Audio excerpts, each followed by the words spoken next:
Hi, everybody, and welcome to FNS Wrestling Podcast, episode 33. I am your host, and with me, as always, is my teenage son, Jackson. Say hello, Jackson. Hello, Jackson. So, it is another beautiful day outside. We just walked back from the plaza. Yeah. Got our booster juice. Yeah. Got your grilled cheese. Yeah. And as we approached the house on the walk back, what did we see? Donuts. Donuts. So donuts got dropped off at the doorstop just as we approached, so I just had half of a blueberry cheesecake I had half donut. of an Oreo, one with cream filling, and it's the best donut. It's better than the blueberry one. So our day's been pretty good so far, I would say, Yeah. right? So what's new Saturdays with are us, non-wrestling wise, just chatting at the beginning wise? I would say you finished your first go-through of The Office completely, right? Oh, yeah, right. We finished The Office and immediately started it again. And how did you feel about The Office in general? You quite enjoy it, obviously. Oh, no, I loved it. Even the worst season was fine, even though Brian sucks. But I liked the last episode, kind of. It tied everything well. Even a bad episode of The Office is better than a lot of stuff on TV, right? But season 9 is not my favorite. Right, and starting over, it's nice to have Michael back. Right. And as you watch it more and more, you start to just notice more things. I right? did. I already have. I don't remember things specifically, but I already have noticed some things. Because you're not dedicated to understanding the plot and the characters, because you already know. So right, the Stamford when they closed in season 3. Yep. I had no idea that was mentioned in season 1, but it was, so I kind of noticed that. Yep. Who would you say your favorite character is? I think I know the answer to this. Jim. Oh, really? Okay, so who do you think's the funniest then? I catch you laughing the most at Kevin, I feel like. Kevin's pretty funny. For amount that he says versus how much you laugh, I think it's the pretty high ratio. Yeah, I think Kevin or maybe Dwight are the funniest. Yep. Amazing show. It was fun to watch it with you through for the first time. I think basically everyone's funny. Yeah, it's an amazing show. Right, yeah. Except for Kathy. And I was telling you I'm starting to get into Parks and Recreation. You just have to ignore season 1 because it's not very good, which is weird to say, but yeah. So what else? My Raptors have been decimated by COVID. I haven't even talked about it with you much, but they're just getting crushed because half of their lineup and their coaching staff are in protocol and unable to be at games. So it hasn't been a fun little stretch of watching the Raptors right now. And nice. Anything you wanted to talk about? I finally got my AEW Jericho thingy-majiggy. Yes, he's been waiting since it was ordered for you for Christmas, right? And it's been delayed since then. It wasn't back ordered, to be fair, but and then there was a shipping kind of thingy that was weird because for my Christmas stuff, my mom had the stuff shipped to the high school. And so we were expecting it to come here because my mom forgot to change the shipping address. So we had it shipped to work instead of the house, and we had forgotten, and we're wondering where it was for a brief period. But I have the packaging on my shelf just because it's pretty cool. It's kind of shaped like the bubbly bottle, and it's got Jericho with the belt on the back. And it's cool because I got the AEW title, which looks great in figure form. Really good. Very cool packaging, I have to say. It was a very unique set of stuff. And the table's nice. You get a food tray and bubbly bottles and solo cups. Yeah, it was cool. It finally came. It's a cool thing. And in the constant evolving studio, I've canceled the chairs we've been waiting for. I don't know if I should mention the name of the company or not, but it's been Wayfair. Well, I didn't mention anything. We ordered them in November, and they kept getting delayed. What was it, March 23rd? Then they got delayed too. Yeah, and your mother, my wife, had ordered them for us as a Christmas gift. So I didn't know we could just cancel them. So we finally canceled that order because honestly, we ordered them to have down here, to use for online learning. To have matching chairs, to have comfortable chairs. We were all working and learning from home. So some nicer chairs. Your mother is still on a terrible chair. But anyways, we just canceled that. So no thank you from them. That was my first at giving them a chance, right? Because they have some cool looking stuff and shipping. They have annoying ads. They just keep sending you emails. The day that your stuff's supposed to arrive, you get another email saying it's not coming for another month. Mm-hmm. So enough of that. Mm-hmm. Yeah. So we'll get new chairs hopefully by next week. We'll be sitting comfy and matching by the episode 34. Hell yeah. All right. Well, I figured we should start talking about some wrestling at some point in this wrestling podcast. Yeah. What do you think? Okay. One more thing. I'm making a custom character on 2K. You are. I checked it out. Yeah, so I found this amazing, generic theme song. And it's like, it's got lyrics and everything. It's called like Billionaire because it's fit for like a rich guy kind of gimmick. Yep. And it's just like, I like it because it's got like lyrics and everything. And it's just like, it feels like it could be an actual theme song, I feel like. Yeah, it seems pretty, it sounded legit. Like, it's not just like a generic kind of instrumental. So I made a custom guy, made a custom Titantron. Yep. Everything. And then I just need to make his moveset and whatnot. I'm telling you, we got to find a way to monetize all these custom. You spend hours making stuff on. Yeah, I can't upload tires. So I was on 2K20, the horrendous piece of trash video game that I own. I'm working on some stuff for my friend because he's gonna do like a universe, and so I'm making like some stuff for him. Yeah. And so I was checking some of my stuff I just randomly uploaded when I was actually playing the game, because in my career there's this fictitious promotion called LAW, like Los Angeles Wrestling. Right. So I was making like custom arenas to do that just in like exhibition. And people have been. And I just uploaded them for fun. One of my things got like 200 downloads. Yeah, over 200 downloads. You put some time in, and they're pretty detailed and stuff, right? So that's really cool. Some of them aren't great, but like those ones were actually decent. One of them got like 125 downloads as well. That's cool. I feel I said it on our walk. I feel like you're learning skills that could be transferable to other things. Because I was wondering why I had so many slots that that let you upload stuff, because you get more slots the more people download your stuff. Oh, that makes sense. And then I realized I had like 500 total downloads, 534 I think it was.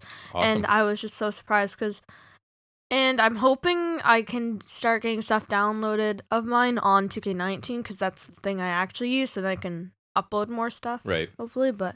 Oh, and speaking of downloads and things, I think it was a couple weeks ago now, but we got our 1,000 download award or whatever little medal from Podbean is where we upload all of our stuff. So again, thank you very much. Yeah, that's huge over thanks. 1,000 people have listened to us talk about wrestling, which is pretty insane to think. Yeah, it's awesome. Or I guess not 1,000 people, but it could be one person 1,000 times. Either way, or a lot of people, right? You don't. Yep. Right. So, either way, it's amazing. Thank you to everyone. Thank you again. If you want to contact us, just before we get into wrestling, I'll just say, if you want to contact us, fnswrestling@gmail.com or FNS_wrestling_podcast on Instagram. That is me. That one will be Jackson. We'd love to hear from anybody, whether you're just saying hi or you have some suggestions or criticisms. Feedback. It's all welcome. Mm-hmm. All right, so let's talk some wrestling. Let's get into Move into the first segment, which is always news and rumors. Mm-hmm.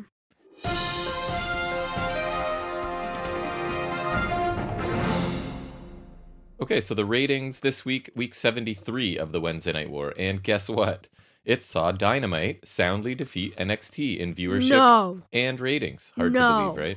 Wow. So Wednesday's live Revolution Go Home Show edition of Dynamite drew 934,000, which is a good number for them.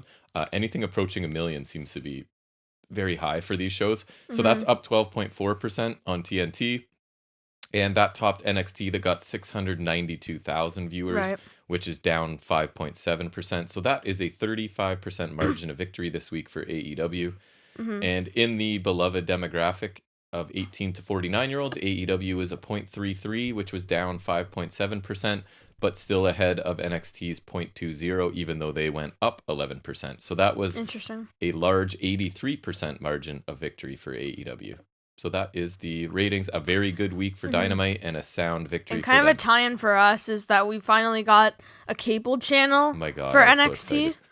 So like we can actually, like, if we want to watch it on Wednesday now, we can, which I kind of do next So after however many years, sorry, I'm going to get a bit angry, the cable that I pay a lot of money for and the network that I pay money for, I can finally watch the show that I review. To be fair, it was NXT was working on the network when it was only on the network, when it wasn't like a TV thing, right? But and then once it started going on TV, then we had to improvise. So despite paying a ton of money for cable and paying for the network, I was still having to find NXT to get the full version elsewhere, which is ridiculous. So I'm happy that phase of my life is over and I can just watch it on any of the things I actually pay for. Yeah, and speaking of NXT, apparently it is going to be moving to Tuesdays. Right. It was rumored way back, and now it seems to be more and more likely, because I believe the reason is the NHL is set to come to USA Network, and it's usually in the Wednesday slot. Right. Which would necessitate the move. Oh, you're right. It's hockey. I said it was basketball, but I think you're right. It's hockey. So that's kind of a shame. I'm okay. It is nice having the war going on, right? But I mean, it's less of a war and more of a butt kicking. Selfishly, I think it's going to be easier for us to sort of organize ourselves. So I'm open to it for sure. And then we were just sort of talking about it, right? What is that going to mean for Impact? Are they going to now run away from Tuesday night? Because I can't imagine they're happy about NXT being on the same night. I wonder if it's gonna be like we've pushed over the domino and now somebody else, they're gonna have to start jumping around. But and we'll see. Speaking of Impact Wrestling, Ooh, nice transitions. Yes. Segues. Explosion has been put on an indefinite hiatus, and I know you are very heartbroken over this. Oh man. Yeah. It's funny you say that because I didn't know how to cope. I actually noticed that it was a thing, like just the other day. I'd forgotten because I've never watched a second of it, but I saw a graphic. I remember like seeing. I think the only time I've ever watched Explosion is when we went to Impact because like it was part of it, right? Yes, it was. They recorded that's like the only time I've ever watched Explosion. I would agree. I think that's the same, and I don't know. It's not that it. I mean, I shouldn't say it's terrible. Maybe it's great. I just don't have time. It's AEW Dark. It's not on my radar. So it's a worse version of AEW Dark. Let's be honest. Things I had: Kaylee Ray defeated Meiko Satomura on NXT UK. Or at least I didn't catch the whole match, but it was pretty. I watched the whole thing. I liked it. I really like Kaylee Ray, so she retains the women's championship. I think Satomura should be on NXT main because I think it's more prominent and she's good enough to be there. Man. So she really is. I just think she should because I imagine her and Io Shirai just I think she should be over there. So it's a very entertaining match. It's the only thing I watched on UK this week. I did want to see that. I like Kaylee Ray a lot, and Meiko as well is awesome. So that was a good match. Some unfortunate news as Jim Crockett Jr. has passed away. Yeah, I saw. So that's kind of. Yep, that was great. Back right when I was starting to watch wrestling was the transition, right, from into, I think, WCW, wasn't it, NWA kind of stuff? So that's when I kind of came into things. So I knew the name really well, but I don't have much, recollection or historical facts about him or anything, but that's a loss for the wrestling world. We send our condolences. That's right. Do you have anything else?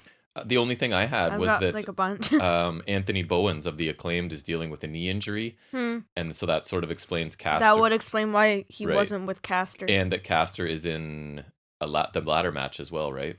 Mm-hmm. As a single, which we'll get to obviously later. But yeah, that's too bad because he's a young guy and they're just sort of gaining traction, right? So it'd be nice if they could continue. And you discovered that Max Caster was involved in that Lashley sister segment which is from incredible. 2018. And I'm glad that you that awful segment. I'm glad that you actually went and checked because I was kind of like, no, it was for sure him. When I saw that. And when you said that, I was like, really? And then I saw it, I was just like, oh my god. Well, I think I'd even kind of blocked that segment out of my memory because it was an all-timer. Max Caster literally had a mustache.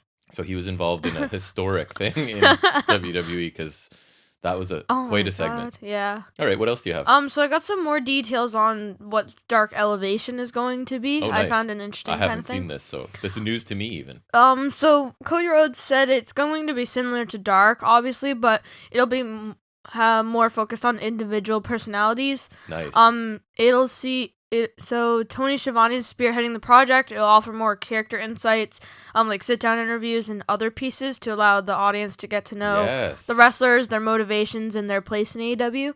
So it's going to be I think a little less wrestling and more focused. That sounds great. As long as there is some wrestling, that sounds more interesting than just random unbuilt match, one after the other, stacked on top of each other, right? I'm very open to this, so I might add this to my week of watching stuff. And this is not going to be the upcoming second TNT show. No, that AEW has. So what's it gonna be? What platform is it on? I think it's on YouTube. Perfect. On Monday. I'm okay with that. That's easy to find. I don't have to go to Bleacher Report or anywhere fancy. Yeah. Something I already watch. Cool. And speaking of the new AEW show, here I go with the segues again. Just Chris Jericho is set to be, I think, a regular part of the commentary team on that show. I did see he said he was going to be involved, right? So. He said it'll be a regular commentary on a new show, and it could be either Dark Elevation or this new TNT show. Right. Either way, good for him because he is good at it. He is entertaining. Sometimes he can dominate the what's going on. But I think for the most part, he's like really good. I do too. I think when he has to kind of retire from in-ring stuff, this should definitely be what he does. Because I think this in booking, because I think he's just got one of those great minds, you know? There can be times like Kenny Kingston, and it's a compliment and a criticism, I guess. Eddie Kingston. Where I just pay too much attention to them, right? Because they are so engaging on commentary.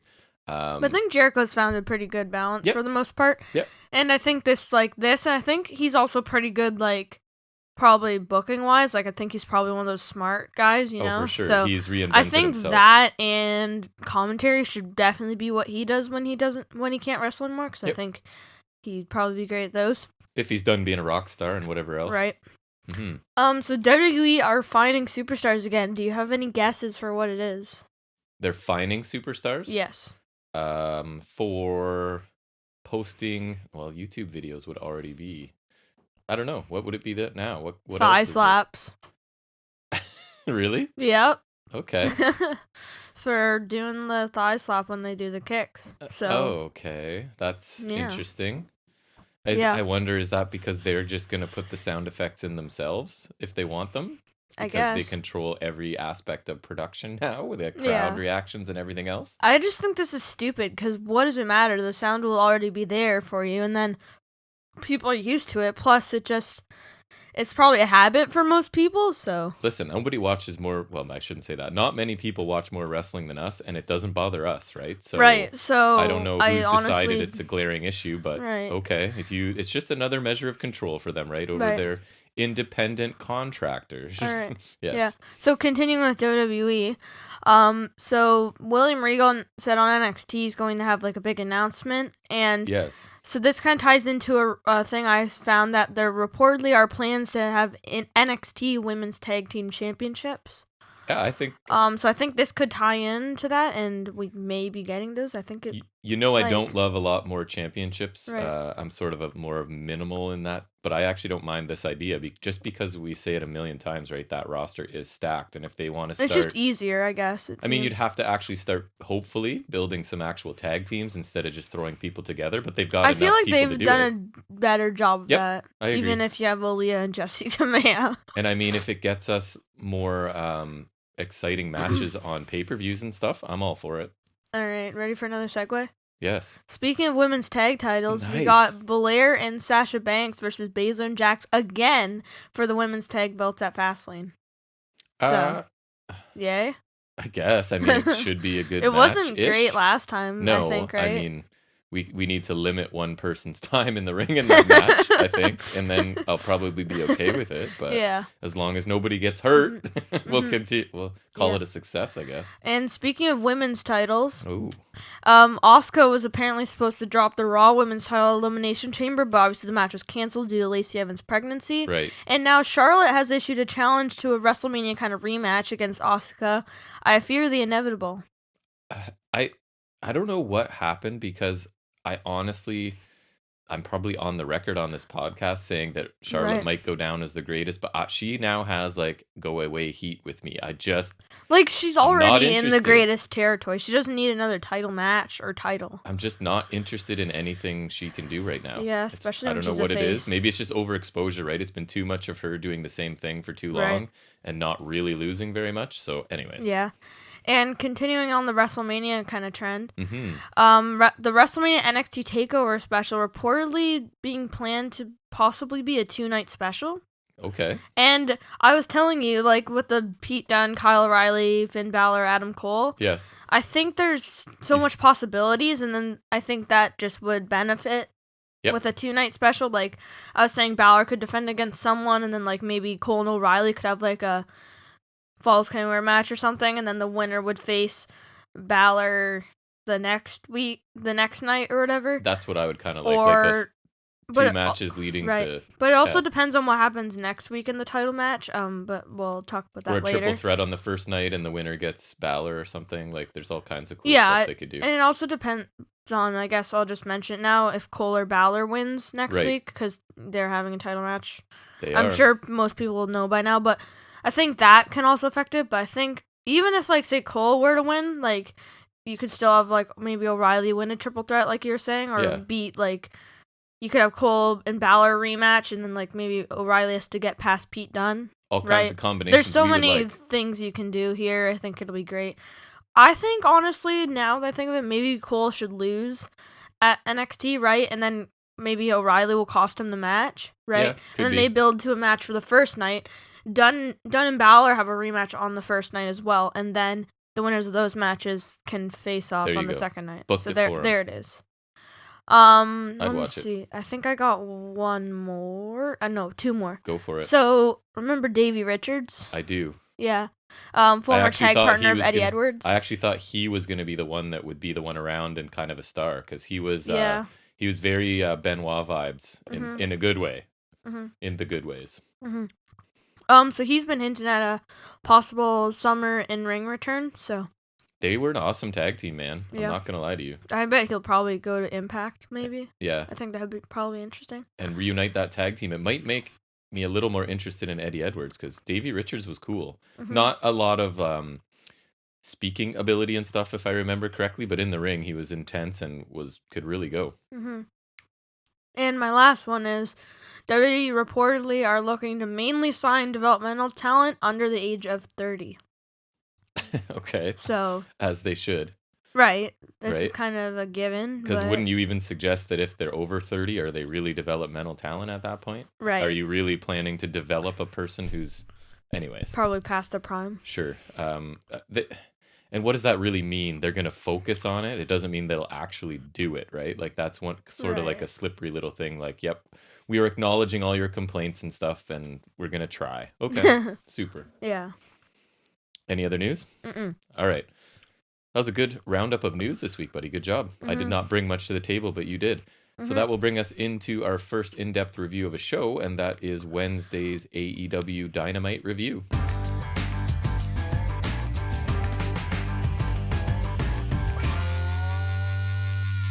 Yes, and oh boy, we did not start good. Cody Rhodes and Red Velvet versus Shaq and Jade Cargill is your opener. Oh God. Yeah, I had hot opener ? That's my first note. I wrote, in what world or universe is this a good choice for an opener? It's ridiculous. The build makes no sense, and the match quality is guaranteed to suck. And even better, Shaq and Cody are starting the match. Yes, Shaq is right into the match. He is humongous, I must say. Yeah, but he sucks. Okay. Shaq easily shoves off a wrist lock, a corner, overhand chops by Cody. And then Shaq hits one as well. A back body drop by Shaq off of a quote-unquote amazing Irish whip. He kind of like lightly shoved him, and Cody just ran to the ropes, kind of. Yeah. So another chop by Shaq. Jade tags in. Obviously, then Velvet has to come in as well. She looks like a superhero, man. Honestly. Velvet? I'm not talking about her. Or sorry, not Velvet. Jade. Well, Velvet a little bit too, maybe. But sorry, I thought I was looking at Jade for a second there. Nice. Velvet avoids the fireman's carry move. A bad kick to the stomach by Jade. Velvet gets a punch and a hook kick after avoiding multiple shots from Jade. A quarter choke and then a Beal by Jade. Top rope crossbody by Velvet, but Jade rolls through and hits a fallaway slam and a kip up. Jade shoves Cody, who then runs across the ring and takes out Shaq. And then Austin Gunn, for some reason, tries to hit Shaq with a chair, who's unaffected. And then Shaq just takes out Austin and a bunch of other Nightmare Family members. So, I guess Shaq's a heel then, right? Right. And so that's why the Gun Club are randomly attacking him at ringside? I don't know. It was really weird. It seemed weird to me too. I guess it was just an excuse for them to get thrown around a little bit, which is fine. But and I didn't Shaq look quote unquote good. Right. I didn't quite get it, but or maybe here's the reason for it: moonsault onto the pile by Velvet. Yep, there was a pile. She did hit it. Sorta. Sort of. It looked like she maybe was a bit short and landed kind of on her feet and but everyone was okay, so it's fine. Yeah. So figure 4 being applied by Jade, which looked fine. Velvet turns over, Jade turns back, and then she has to release. Jade pulls out a table, but then Velvet attacks. Velvet takes out Jade and pulls out another table, and I laughed so hard. Jade versus table. Velvet versus table. Oh, so yes, it was. Yeah, and QT Marshall had to help Velvet set up the table. He had to like kind of make it look like he was just, and then had to help her with the tables. She had no clue what she was doing. Yep. So Velvet counters the move with an enziguri. Cody and Shaq are now back in. A knee lift by Shaq.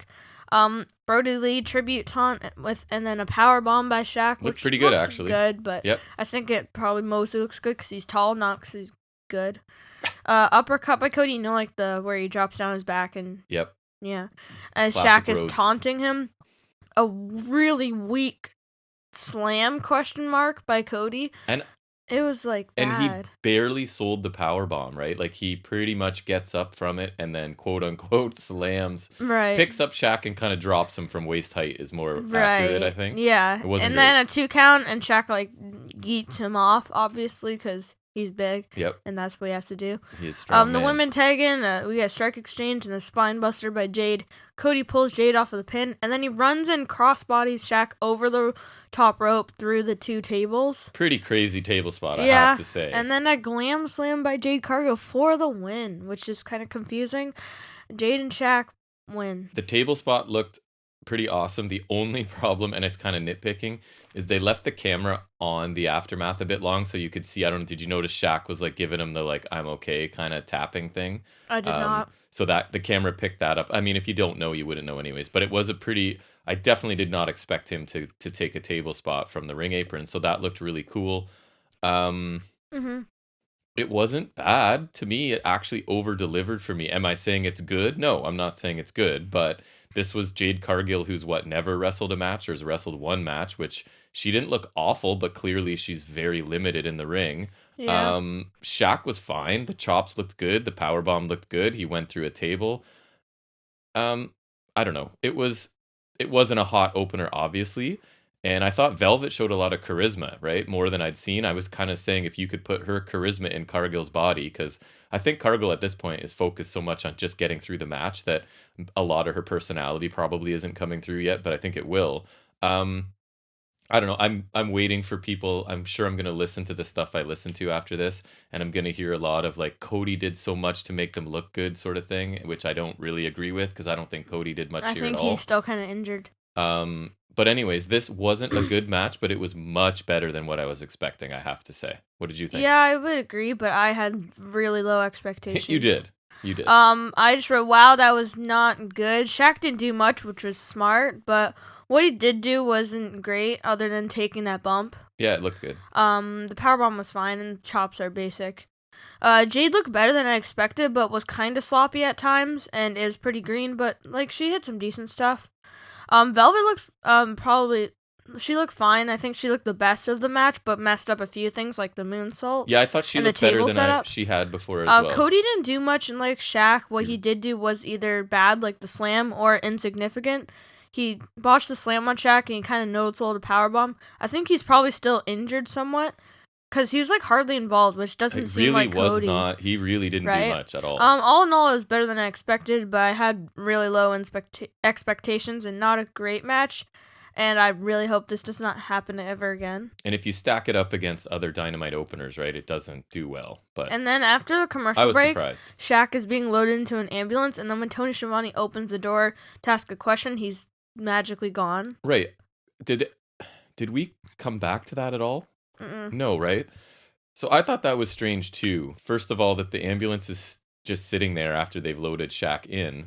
So he needs emergency attention, but hold on, Tony needs to do a quick interview first or something. I don't know. Right. Anyways, and then it's just he's gone and it's never addressed again. So he's Bray Wyatt or the Fiend or something. I don't know. We'll see. I guess. He's gone. I'm not complaining. I guess so. Death Triangle, which is Pac and Phoenix now because they're a team. 2/3 of a Death Triangle. Yeah, I don't really like that they're teaming now because they're good, but it should be Lucha Bros teaming together. But they're against John Skyler and D3. That's an awful name. Pac hits some strikes on Skyler, and Phoenix tags in a strike combo by Death Triangle. Spaceman plancha by Pac after Phoenix hits a rope walk kick to D3. Pac tags in, Phoenix drops Skyler and Fireman's carry, and then Pac hits a 450 splash. Phoenix tags in and kind of hits a pretty cool looking driver for the win. It was, yeah, I mean, this was a squash match, right? And I think, was good. I think I even said it out loud while we were watching it, like, oh, I wonder, I was waiting for a post-match run-in or post-match something, right? Like, it just felt like this was a way to get them to whatever's happening after the match, and it wasn't. I'll take any Death Triangle in my show, right? Even if it's a tiny little bit like this. They got to showcase a little bit of awesome offense. It was over really quick. what made me laugh is at the end, like even when Pac and Phoenix are celebrating, Pac's celebration with his partner is like screaming in the guy's face with intensity, right? Like it's almost like he's never happy no matter what. He's still kind of yelling at his partner to celebrate. So yeah, it was what it was. They look good, but this just makes me miss Penta because I think he and Phoenix are such a great team. I think all three of them have merits as a single star, obviously, but I think if you're going to have a tag team in the Death Triangle, it should be the Lucha Bros. I don't know. What is Penta hurt? Is there something? I can't remember. I think he's fine because he's coming back in the ladder match. Okay. I think it should be Pac in the ladder match because could you imagine a ladder Black Arrow? Amazing. I think that just suits him better, and I think Lucha Bros in that tag team royale would be great. But I think we've said it before, but Death Triangle is literally 3 of my favorite guys in wrestling, right? 3 of my top 10 probably. And while across wrestling in a group, it's amazing. And while I am complaining a bit here, I think any tag team combination of them is still going to be good. I would just saying I'm preferring the already established team, I think. But. And even though it was a quick squash, we got to see them do a few cool things, and I guess it was good. And then we get something I was looking forward to, the MJF and Chris Jericho press conference, the Revolution press conference. And I think we got a quick recap of Papa Buck being taken out right before this. But yeah, the press conference is next. Some guy from Barstool Sports asked what being the tag champs would mean to Jericho and MJF. And it was kind of hard to hear this first question. Right. Like, it was. The audio was not off, clear at all. Jericho said he is Le Champion, and it's been a year since he was AEW champion, which is correct because Mox won at Revolution last year. And he was a 7-time tag team champion with guys like Dwayne Johnson and Paul White and other people that he's not allowed to mention. But none of his partners were as good as MJF. Conrad from Grilling JR then asked what the odds are of letting Guevara back in the inner circle. Sammy Guevara, that is. Jericho and MJF are furious. Jericho says he said to never mention Guevara again, and they shouted at Conrad to leave. Mm-hmm. And then we get Brandon Walker from Barstool Sports, who I'm pretty sure was that guy who was on the NXT TakeOver kickoff. Oh, yeah? So that's kind of interesting. He asked why they attacked Papa Buck. MJF says Papa Buck isn't a hero or whatever, and he attacked Jericho, referring to the shove. Right. Which I thought was kind of funny. Yeah, and what they did was self-defense. Right. And he ruined MJF's custom suit with his blood. Yep. MJF says that that was nothing compared to what they will do to the Bucks. And then MJ says it wasn't even their idea. And then Santana starts to speak. He says the Bucks should have known better than to bring their father when they know the inner circle is crazy and they'll do whatever it takes kind of thing. Which I think is like a good point. Like, I didn't love his bit though. Yeah, I don't know. He seemed a bit I thought awkward. it was fine. And like they do have a pretty good history of doing crazy things. Like they stab Mox in the eye or whatever. Right. You know, like stuff like that. So I think heel logic makes sense there. Yep. Eric Bischoff and Jericho was like, "What media do you have?" And he says he's from 83 Weeks, which is his podcast. So he asked Jericho about the condition of Papa Buck and asked where inciting the Young Bucks by attacking Papa Buck ranks in his list of dumb ideas. See, not that I care that it's Bischoff, but I like the point he's making. Right? Like, do you really think getting this personal and making them this angry is going to help you? Right? Like. You know what I mean? You're just kind of motivating them to really kill you, sort of thing. So I thought that made sense. Mm-hmm. And Jericho says they don't know Papa Buck's condition and they don't care. Jericho is then cut off by the Bucks theme, which is pretty sweet. Nick says he knew the inner circle would hurt them and their friends, but they didn't expect their father to be attacked, and now they have made it personal. Matt says their father taught them everything, and it's just he said Jericho and MJF fathers failed them. That's just like a general, our dad's great, he taught us everything kind of spiel. Yeah, and you guys turned out so bad because your dad sucked or something like that. And Matt says when they couldn't afford college, their dad improvised and built them their own wrestling ring. Matt says working hard and doing it yourself is what created the Bucks and AEW. And he says without their dad, there would be no Young Bucks or AEW. Matt says MJF shouldn't be laughing because no AEW means MJF would be homeless looking for a job living with his parents or whatever, which I thought was kind of funny actually. Yep, and MJF had taken a shot at Nick's hairline at some point. Yeah, too, right? And then an even funnier line here was Matt says Jericho would be working at the Performance Center without AEW, which I thought was kind of funny. A curtain jerker, like opening match kind of guy. Yeah, I think that was kind of funny. just because. Yeah, there were some good lines. Yeah, and then Matt says their dad also taught them to stand up for themselves, and sometimes that means kicking someone's ass. And then they super kick Jericho and MJF, and then brawl with Proud and Powerful. Brandon Cutler comes out to help. Ooh, what help? And then refs try to separate them, and Good Brothers bring out tables. Ortiz is being held on a table as Nick climbs the entrance kind of scaffolding or whatever and dives off the stage, like the tunnel. Yes. And then Matt dives off the entrance kind of ramp area on to ringside on Santana, so they put Proud and Powerful through a table. Right, and they have the camera set up nice and low so you can see, I think it was Matt going through in the foreground and Nick in the background, right? So it caught both of them. Yeah, so a nice way to end it there. Thoughts? I thought it was a bit long. There were a few good lines. I didn't think it was MJF and Jericho's best stuff. I thought Matt Buck, even though it was a super babyface promo, I thought he did a really good job, actually. Yeah, I was pretty impressed. And I might actually say I preferred his performance to MJF and Jericho, which I think is crazy to say. Yeah.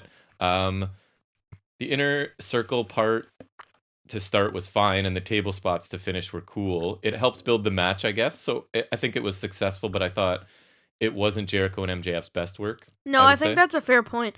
But I think Matt really picked up the kind of where they weren't being as good. He was really good. I honestly was impressed because usually I think we're bigger fans of Nick Jackson. Yes. Granted, that's usually in the ring, but I think Matt Jackson was really good here. I liked some of his lines. I thought Santana was okay. I thought Jericho and MJF did, they're never going to do bad, so... Yeah, they had some funny bits for sure. Yeah, and I agree. I think the table spots were a cool kind of action-packed way to end the segment. And I think it did a pretty good job of, highlighting that this is now, a personal match. And I also found a news thing that this is set to be the opener at Revolution, so... Interesting. That should be a good way to open the match. Yeah. Or the thing. I would open with, the ladder match or something, but still a good choice. Yeah, they can pick from pretty much anything, because pay-per-view matches for them are anything except the world title match, I think, is a good choice for an opener. Yeah, there's no way that's going first. Right. Speaking of the world title match, next we have a Jon Moxley versus Kenny Omega promo vignette. It recaps Mox's promo from last week and Omega's announcement of the stipulation match. Some Japan guy talks about the dangers of the death match. Onita, he's a death match legend that they're going to be in, and then Mox says he will take out Omega even if this is the end of his career. I thought it was solid, right? I think they could have done a better job of maybe educating people on who Onita was within this little package, because they're really catering to hardcore wrestling fans. They were I'd heard of the guy, but I had to look him up. I didn't even know who it was. So if you know who he is, then that's a cool little reference, right? But I feel like a lot of people may not have any idea who the guy is, and maybe they're being subtle, and in this era of Google, people can look it up really quickly if they want to anyways. But I thought maybe they could have let us know who this guy was a little bit better. But yeah, it was a solid package for sure. Yeah. As if this match needs more building, I think it pretty much sells itself. Well, and it didn't get much attention on this show, I didn't feel like, right? Yeah. To be honest. But I think you need to build to other matches. I think, like I said, that match kind of sells itself. It's Omega, it's Mox, it's a crazy stipulation. Yep. Yeah, they could spend their energies elsewhere. Right. I would agree with that. Next we get FTR and Tully Blanchard versus Jurassic Express. I liked FTR and Tully's entrance because Tully was wearing the retro NWA US title. So cool for me to see, just because I was watching that stuff barely back then, right? And it was the NWA US title that he was wearing, not the one that Sting Luger would held, but it's similarly shaped to the NWA title, but it's silver or whatever. And JJ Dillon being there. Yeah, JJ Dillon was there. FTR were wearing the retro NWA tag titles. I thought that was kind of a cool touch. This was a lot of nostalgia for me, I have to admit. Mm-hmm. Tully and Marco start the match, which is interesting. Mm-hmm. Right hands by Tully, and he's out pretty quick as he tags in Dax, which is smart. Marco's able to get away, though, and tags in Jungle Boy. Jungle Boy hits some strikes on both members of FTR, leapfrogs, and then eventually hits a drop kick.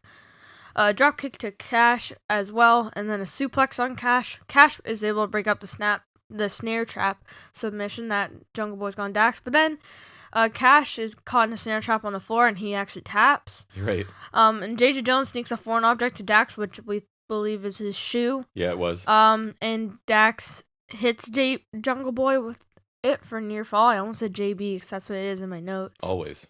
Tully tags in. Yeah, I got that from you. Tully fakes a dive and tags Dax back, which I thought was kind of funny. Yep. Back suplex by Jungle Boy, post-commercial break. Cash tags in, cuts off the hot tag. Corner power slam kind of thing. He, like, kind of has in the power slam and, like, kind of charges him into the corner. Yep. And then the power slam kind of, like, just drops him by Cash. Then Dax tags in, and also Luchasaurus is getting the hot tag. He hits his usual flurry, which looks awesome. He throws Marco onto Tully. Marco's then taken out. The Luchasaurus counters a double team and hits a double German suplex on FTR. So he's kind of got like one FTR guy holding the other, and then he suplexes them both. Yep. Lucha goes shoulder first in the ring post, however. A Frankensteiner into a slam by Jungle Boy. I thought that looked cool. And Luchasaurus for 2. Yeah. A tornado DDT on the outside by Cash. A baseball slide dropkick to Cash by Jungle Boy. Cash tags in, and FTR hit a powerplex. Yeah. It's always for cool. 2. I just love how smooth it is. Just a superplex right into a splash. Their timing is really good. For sure. I think it's a perfect move for them, right? Because they're always so good at that, right? So yes. I think it's a perfect move for them. And it's not mega high risk, right? Right. It's like at most it's dying off the top rope, and I think even then it's not that risk either. Because they just say no flips. There's no flips there. Right? They're good. No, that's true. That is true. And like the guy's getting hit with a superplex right there, right? So he's basically like dead. Yep. Right, so a German suplex for 2 by Cash, a dragon suplex by Cash, but Marco breaks the pin with a splash, which I thought was kind of cool. A slingshot suplex to Marco by Tully, which was pretty impressive. That's his classic Tully Blanchard. That's the nostalgia spot there for me. Tail whip hook kick by Lucha on Tully, which looks cool as well. Thoracic Express by Jurassic Express. That's a mouthful. It for is. 2, which is their flipping kind of powerbomb finisher.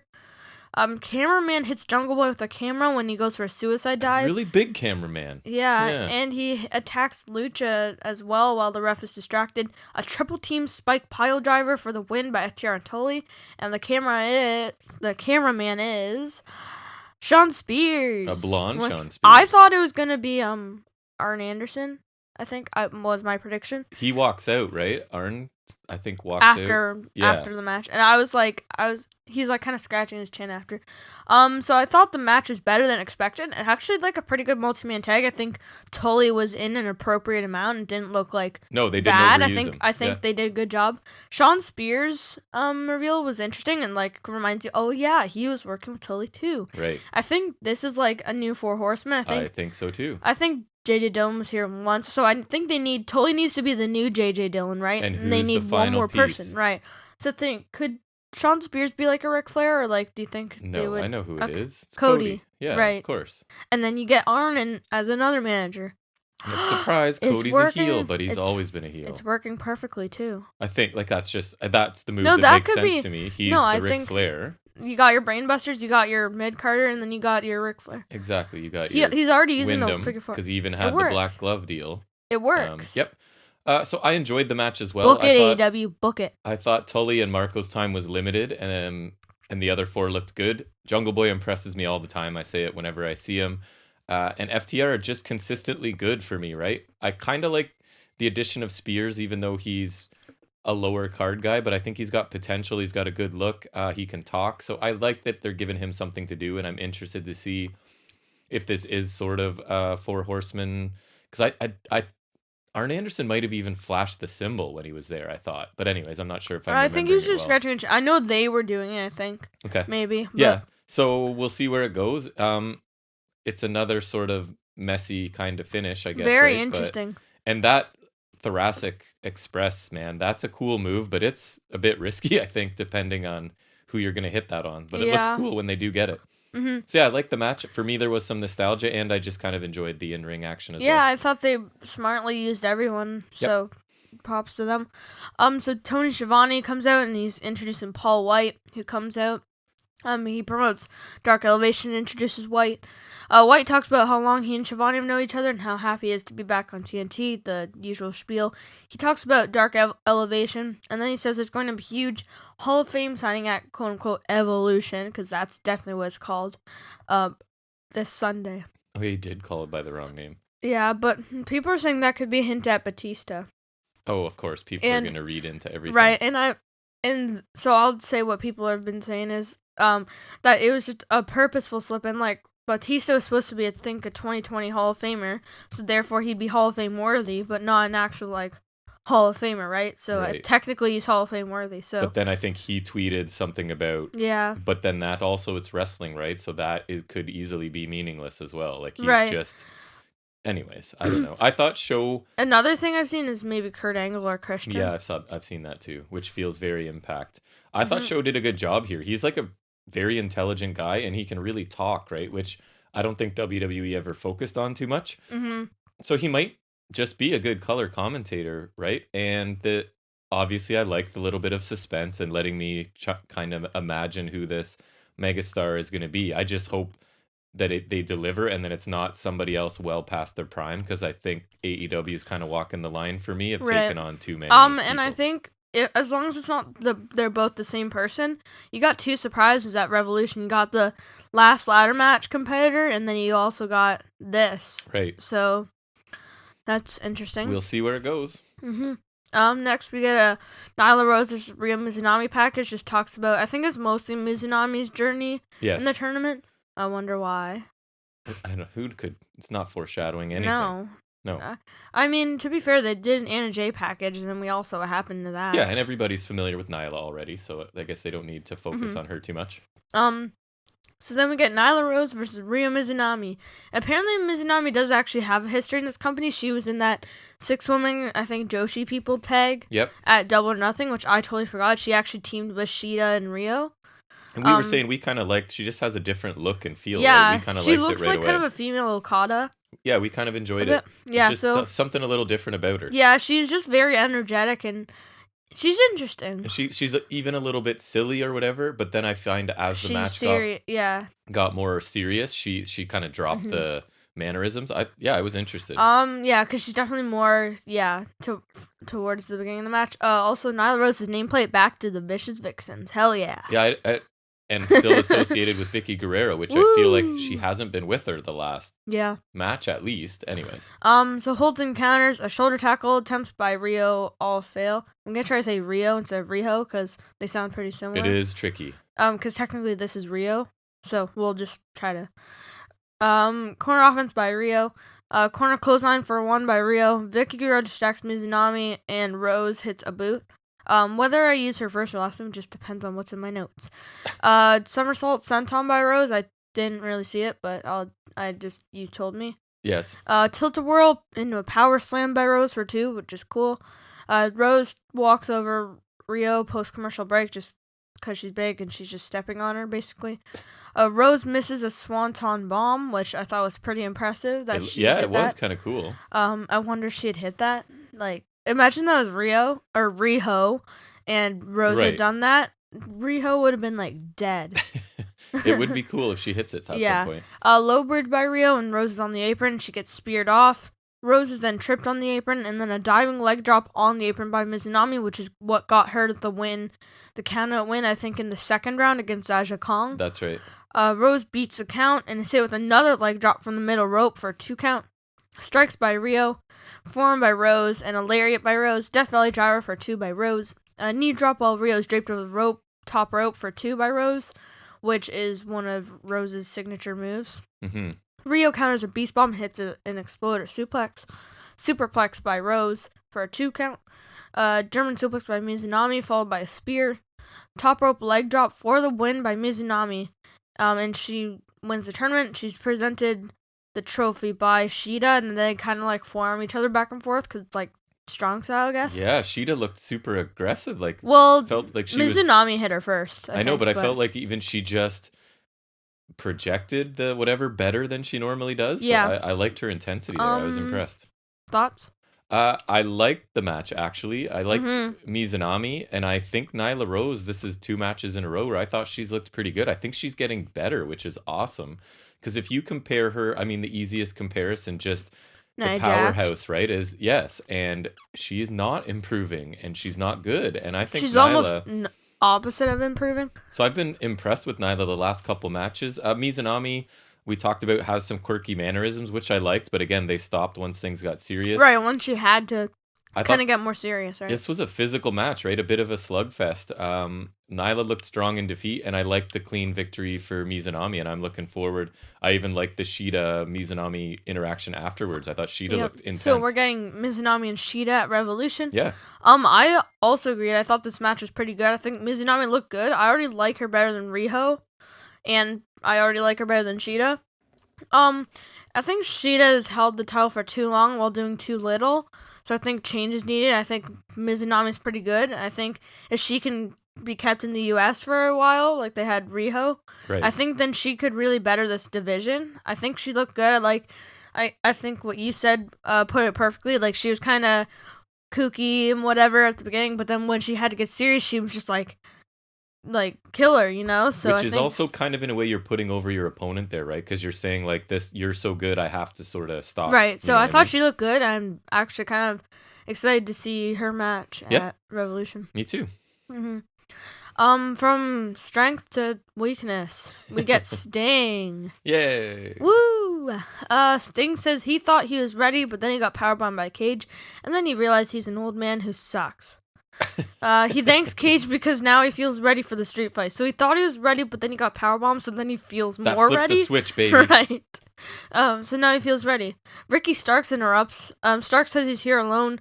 Starks says Sting showed him something he hadn't seen before, which was an old man roughhousing him in a wrestling ring. I'm just kidding. He said fire from Sting.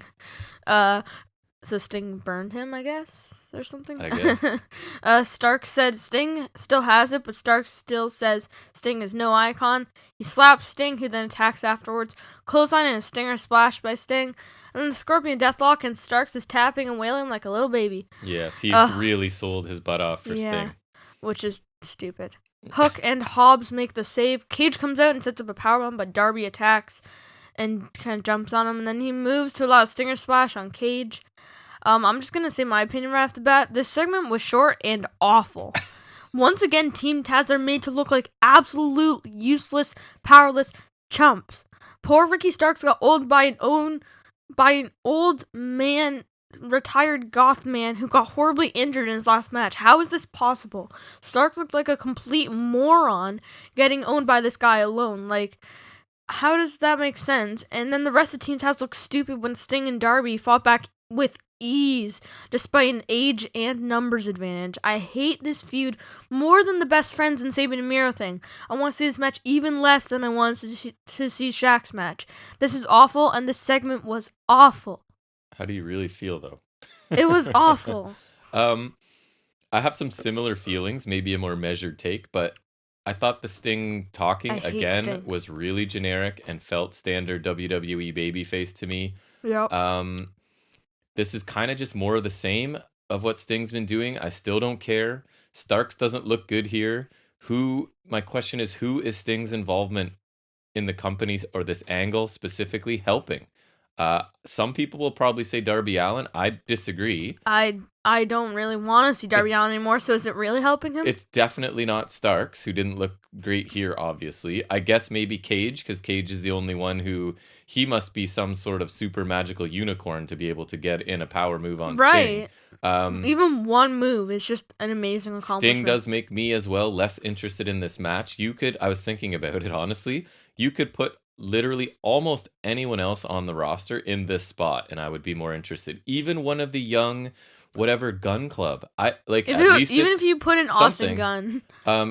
So I'm not sure who this is for, but it's not for me. I'm just gonna wait it out, and maybe the pay-per-view match will over-deliver somehow. But this isn't for us. Obviously, we know this is for somebody else, and I guess we just. But I don't really know who that could possibly be. We just have to hope, like the Shaq thing did, that it somehow over-delivers. Because I'm not looking that forward to seeing it, unfortunately, because I love Darby Allin. So from weakness to a match, we get Dark Order's 10 versus Max Caster, which is a ladder match qualifier.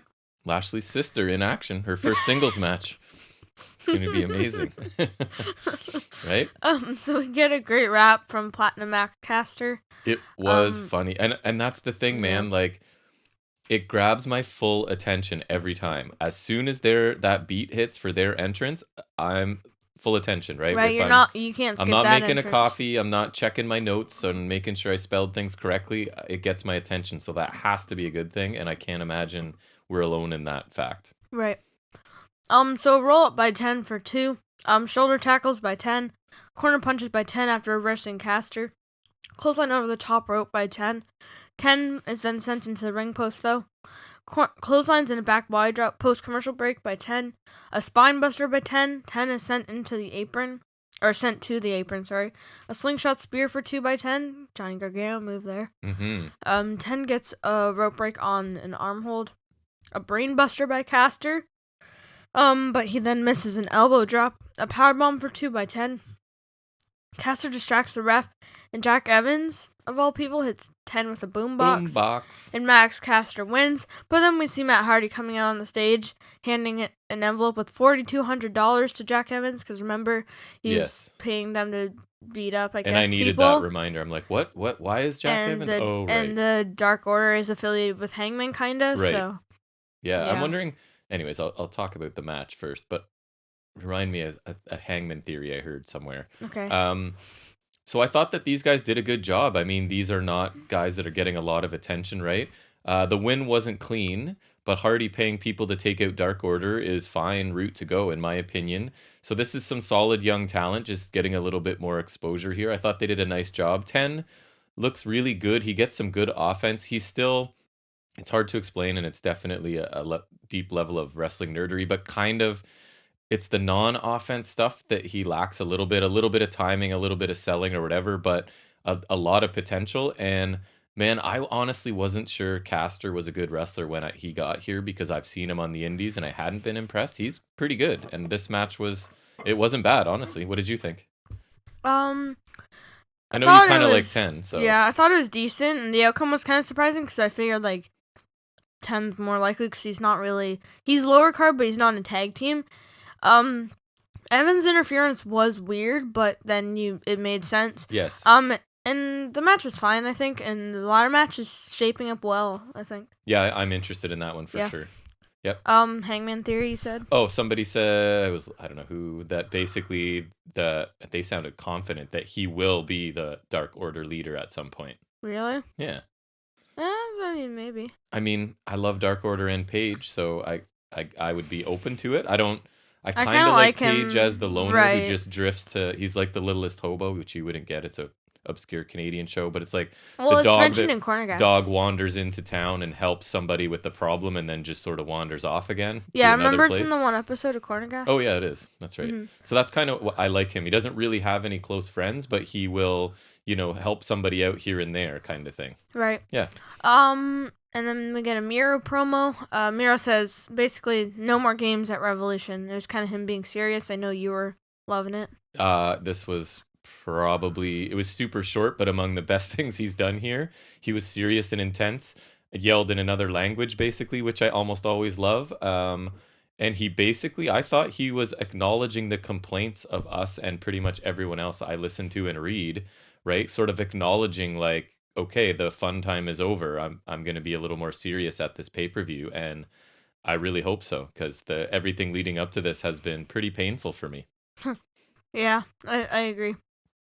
I think if he keeps this up, I think he'll be more interesting, hopefully. I think also getting past this storyline will also benefit him. He has the ability to be a monster while at the same time be entertaining and a little bit funny, right? We've seen that happen before. So it's ironically in WWE. Right, it's not like it has to be all or nothing. He can be a killer and still like amuse me. He's proven that before. I want it to happen because I do like him. Mm-hmm. Then we get a Revolution card rundown, but we'll be talking more about that later. Yes, we'll have a preview for you. Mm-hmm. Then we got our main event, which is Matt Hardy and Private Party's Mark Quinn versus Hangman Adam Page and Dark Order's John Silver. I love that pairing of Silver and Page, two guys I really enjoy right now. Mm-hmm. So Silver and Quinn start the match. We get holds and counters. Hardy gets a cheap shot to help Quinn take control. Hardy then tags in.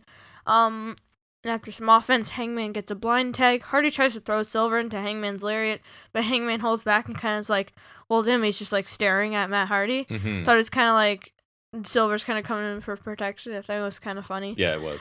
Silver's amazing. Yeah, Quinn tags in. Corner stomps by Hangman as we go into restaurant quality picture-in-picture commercial break. Stop it, JR. That doesn't mean anything. It means you could eat it. You could pour it you could eat it. And it'd be something if he did it once in a while, but it's probably 80% of the time he chooses those words. It doesn't even make sense. I don't get it. Me either. It's weird. Quinn and Silver now legal post-commercial break. Matt Hardy hits a side effect on the apron while ref is distracted.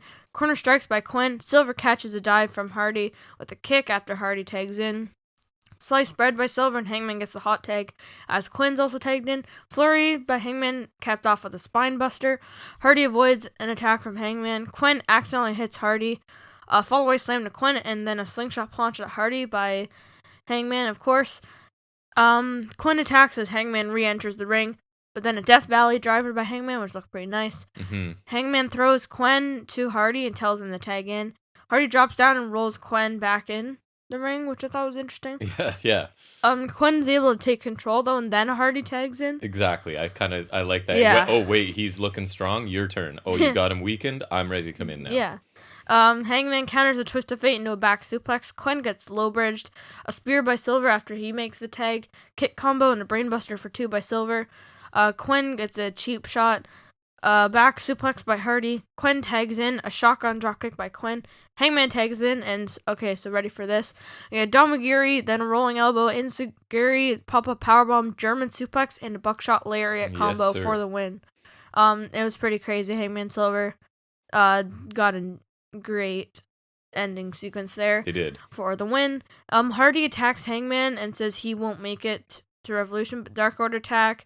And it leads to a mass tag brawl to go off the air. Right, all the tag teams that are in the Battle Royal, I think, end up filling the ring, right? So it's that classic maneuver. There was one point in this match where Silver ends up basically hugging Paige. And, the look on Silver's face, right? He's just so happy. He just loves Paige so much. I thought this match had some really interesting flurries and stuff that I enjoyed. Overall, it wasn't an amazing main event. But Hardy, I don't find super strong in the ring, but some of his antics are entertaining, and that's where his kind of brilliance and expertise, because he can combine, maybe he's not quite as good in the ring as he used to be, but he's now more of a master of the character. Yeah, he's kind of Jericho. He's a genius. He's kind of adapting in that way, so I'm okay with it. The end with all the teams in the ring is a pretty classic thing leading into a pay-per-view. I find that I don't mind it here, though, because they don't overuse it, right? Yeah, it's fine. I feel like it's a little more appropriate here. Yep. What did you think? I thought this was a good match and a good way to end the show. I think Hangman Hardy will probably have a good match because Hardy's not completely bad in the ring, and Hangman's awesome. Oh, the flurries that Hangman and Silver can do, the number of moves they can pull off. I think Hangman, Silver, and Reynolds, and then also Nick Jackson are just amazing. I think they just got nailed down. It's the same every time, but it's never fails to amaze me. Right? Add Stu Grayson to that list for me. I feel like underused, there was someone man. else too, but yeah, I think Dark Order's people like Silver and Reynolds, Uno and Grayson, Hangman, Nick Jackson, yeah. Very strong. The brawl at the end was kind of unnecessary, but I think it was still fine. I do love a good Battle Royal, so I'm excited for that Revolution match as well. The show overall was pretty good. We didn't start strong, however, as the opener was boring and kind of stupid and sloppy at times. Right. But that triangle got a nice squash, and the 6-man tag was better than I expected. Mizunami versus Rose was good, and Mizunami could really help this division, in my opinion. Ten versus Caster is fine, but kind of weird to be taking place at all. The main event was good and a good ending. The press conference was good, but I kind of expected a little better. Right. And we got some good promos and packages throughout the show. One thing, along with the opener that sucked, was the Sting segment. Team Taz looked like chumps again. At the expense of an old man. That match is one I am for sure not looking forward to, but all in all, a pretty good show. So I'd give it I guess an A-. Wow. Okay. Actually, no, it's a B+, almost an A-. Because the Shaq and Sting really brought it down for me. Okay. For me, I thought the show moved really quickly, and normally that's a good sign, but I almost thought it was almost manic on this show. Like there was so much just going on one after the other. Wrestling wise, I didn't think it was particularly strong episode. The opening, other than that, I think the women's match was pretty sweet. Yeah, the opener over delivered, but I still wouldn't say it was good. Pac Phoenix was just a squash. I did enjoy FTR, Jurassic Express, and Nyla Rio as well. I thought those were good. Yeah. Ten and Caster was solid. The main event was decent, but not spectacular. There was nothing anyone would go out of their way to see, I don't think. Maybe if you're like a nostalgia person like me, the FTR was kind of cool to watch, to see all of that with Tully.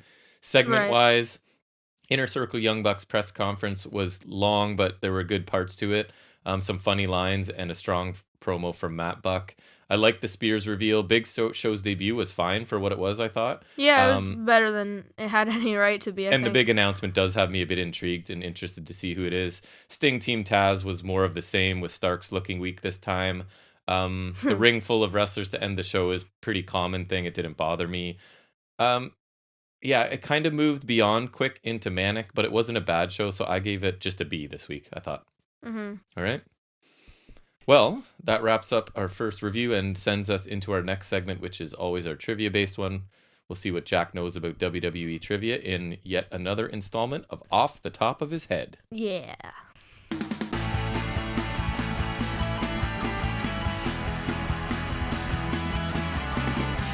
All right, so I went back to the trivia deck from 1999. Wait, the WWF one or like the WWF, the deck of cards that's the... Like just the single, not the board game, just the trivia cards. Oh, the same ones as last week. Next the three cards. When you said WWF, I thought you were doing the Attitude Era. Oh, sorry. No, I'm just old and still refer to them that way sometimes. Oh, okay. So we're doing 15 questions. I quizzed myself first. I got 6 out of 15. So that's not great. Nice. I'm confident. But as I said, I'm a different specimen. Yeah, I'm confident you will do better. But there's a couple in here that I don't know. We'll see. So let's get started. Which WWE Hall of Famer competed as Chainsaw Charlie? Terry Funk. I knew you knew that one. So these are the ones where I fall down because it's remembering specific matches and details, not my strength. Which former WCW champion defeated Brock Lesnar at Survivor Series 2016? Goldberg. Correct. Did you not get that? So let me... No, I did not. It's so recent. I know. Let me ask you something. Even without former WCW champion, would you have gotten it? If it was, Survivor Series 2016. So they're trying to even give little hints. I figured you don't even need it. Then it didn't even help me. Who attacked Brock Lesnar at Battleground 2015? Undertaker. Why would you know that? Because it's Battleground from 6 years ago. Yeah, well, so I remember Rollins cashed in at Mania 31, right? If you say so. Remember? Yes, I'm kidding. Heist of the Century? That I remember. And so Lesnar's obviously mad, so he got suspended for beating up a bunch of people, right, and whatnot. So then he got his title match at Battleground. I think the thing is, I saw it in a comic that I think Stephanie McMahon, persuaded Undertaker, because remember the streak got broken, and then at SummerSlam, Undertaker and Brock faced off, and there's like kind of a dirty finish. Right. And then they faced off at Hell in a Cell later in the year as well. There you go. Not even prepared, literally off the top of his head. Yeah. Okay, who defeated Undertaker in a no-holds-barred match at Mania 33? Roman Reigns. Ding, I got that one too. Yeah, that was easy. Right? Who won the WWE World Heavyweight Championship in the Elimination Chamber match at No Way Out 2009? Edge. Yet again, why? Was there something big about that one? He lost the WWE title in the first chamber match. He got rolled up by Jeff Hardy fairly quickly. Right. And he beat up Kofi and took his spot in the World Heavyweight title elimination chamber match and won that. Nice. And then he lost it to John Cena in a triple threat, also involving the Big Show at WrestleMania 25, which involved John Cena blackmailing his way into the match because Big Show and Vicky Guerrero were having an affair, even though Vicky Guerrero was with Edge. So, yeah. Awesome. That's a lot of information that I remember it, just not that vividly. All right. Whom did Canadian hero Jinder Mahal defeat at Backlash to win his first WWE championship? Randall Keith. That is correct. Randy Orton. I don't know if I'll ever forget that. This one, I feel like... That was horrendous. At first I was like, why would you know this? But then it seems like maybe it's a thing you might. Whom did Bruno Sammartino defeat for his first WWE championship? Buddy Rogers. Of course. Yes, that is correct. In Madison Square Garden, I think it was in like a few minutes. No, it was in like 3 moves. Nice. Who was the first superstar? Because Buddy Rogers was injured, I think. Who was the first superstar to win the WWE Championship at a SummerSlam? That's a tough one, right? Bret Hart? Yes, very good. I was just getting ready to give you a hint. I was just going to say Canadian. That's just guessing. Good. Which two members of the Heenan family cut the Giant's hair? Ken Patera? I got this half right, correct. But I didn't give myself a full mark for it. Big John Studd? Yes, very good. See, I remembered Big John Studd. For some reason, I knew it was Ken Patera. See, I couldn't remember. He was pretty insignificant, so I don't even remember where I heard this from or why I knew that, but I just remember it being Ken Patera. You are correct. Who was Steve Austin's first manager in WWE? Ted DiBiase. Correct. Yeah, he's the ringmaster. I remember because I got the ringmaster figure, which I think I gave to my friend, but I remember because he came with the $1 million title. Yes, that's right. I remember, and that figure was in stores all over the place for a while. Yeah. I feel like I'm gonna remove their built-in hint to see if you can get it without it. Okay. Okay. So who basically broke Andre the Giant's ankle in WWE? Killer Khan. Yeah. So the built-in hint that I took out was which Mongolian monster. I don't think that would help me, but I think I remember because when I had the Giant Dictionary, I remember seeing him a bunch of times, and that was like one of the main things in his bio. I think he was managed by Mr. Fuji. Yeah, he's pretty insignificant. Yeah. Who bought the contract of Hercules from Bobby Heenan? Ooh. Slick? No, think of the era, and it would take money. Ted DiBiase. You're right. I was just thinking Slick, because I feel like he would have managed Hercules at some point. Yeah, Hercules was interesting. He was a big dude. I don't think he was a great wrestler, but I'd have to go back and check. But he was all over when I was watching WWF at that point. What did Miss Elizabeth remove to distract the referee at the first SummerSlam? Her skirt. Correct. I remember seeing that in like a top 10 list. I got this one, which you might be surprised. Which rising superstar ended the Fabulous Moolah's women's championship reign at the Fall Brawl to end it all? Wendy Richter. Yes, and I think it was just the brawl to end it all, but I only got that because that's the only other female competitor I could think of that I knew held a belt at that time. Yeah, and then I think Moolah started managing Leilani Kai. Right. And the last that led question, up to first which is probably the easiest one, or among the easiest ones, I know you know this, and it's kind of in recent news. Who was crowned the first WWE Intercontinental Champion in 1979? Pat Patterson in a fictional Rio de Janeiro tournament. Right. I think that's come up in our trivia a couple times in different ways. The fictional tournament. Well, so what did you get? Basically all of them? Did you get any wrong? I think I slipped up on the Ted DiBiase. Right. Buying Hercules. So you got 14 out of 15. You're out of the family. That's unacceptable. Okay, 6 out of 15. So I'm like way out of the family. Very good work. That will bring us back to the Wednesday Night Wars, and we'll talk about NXT in our weekly NXT review. Woo.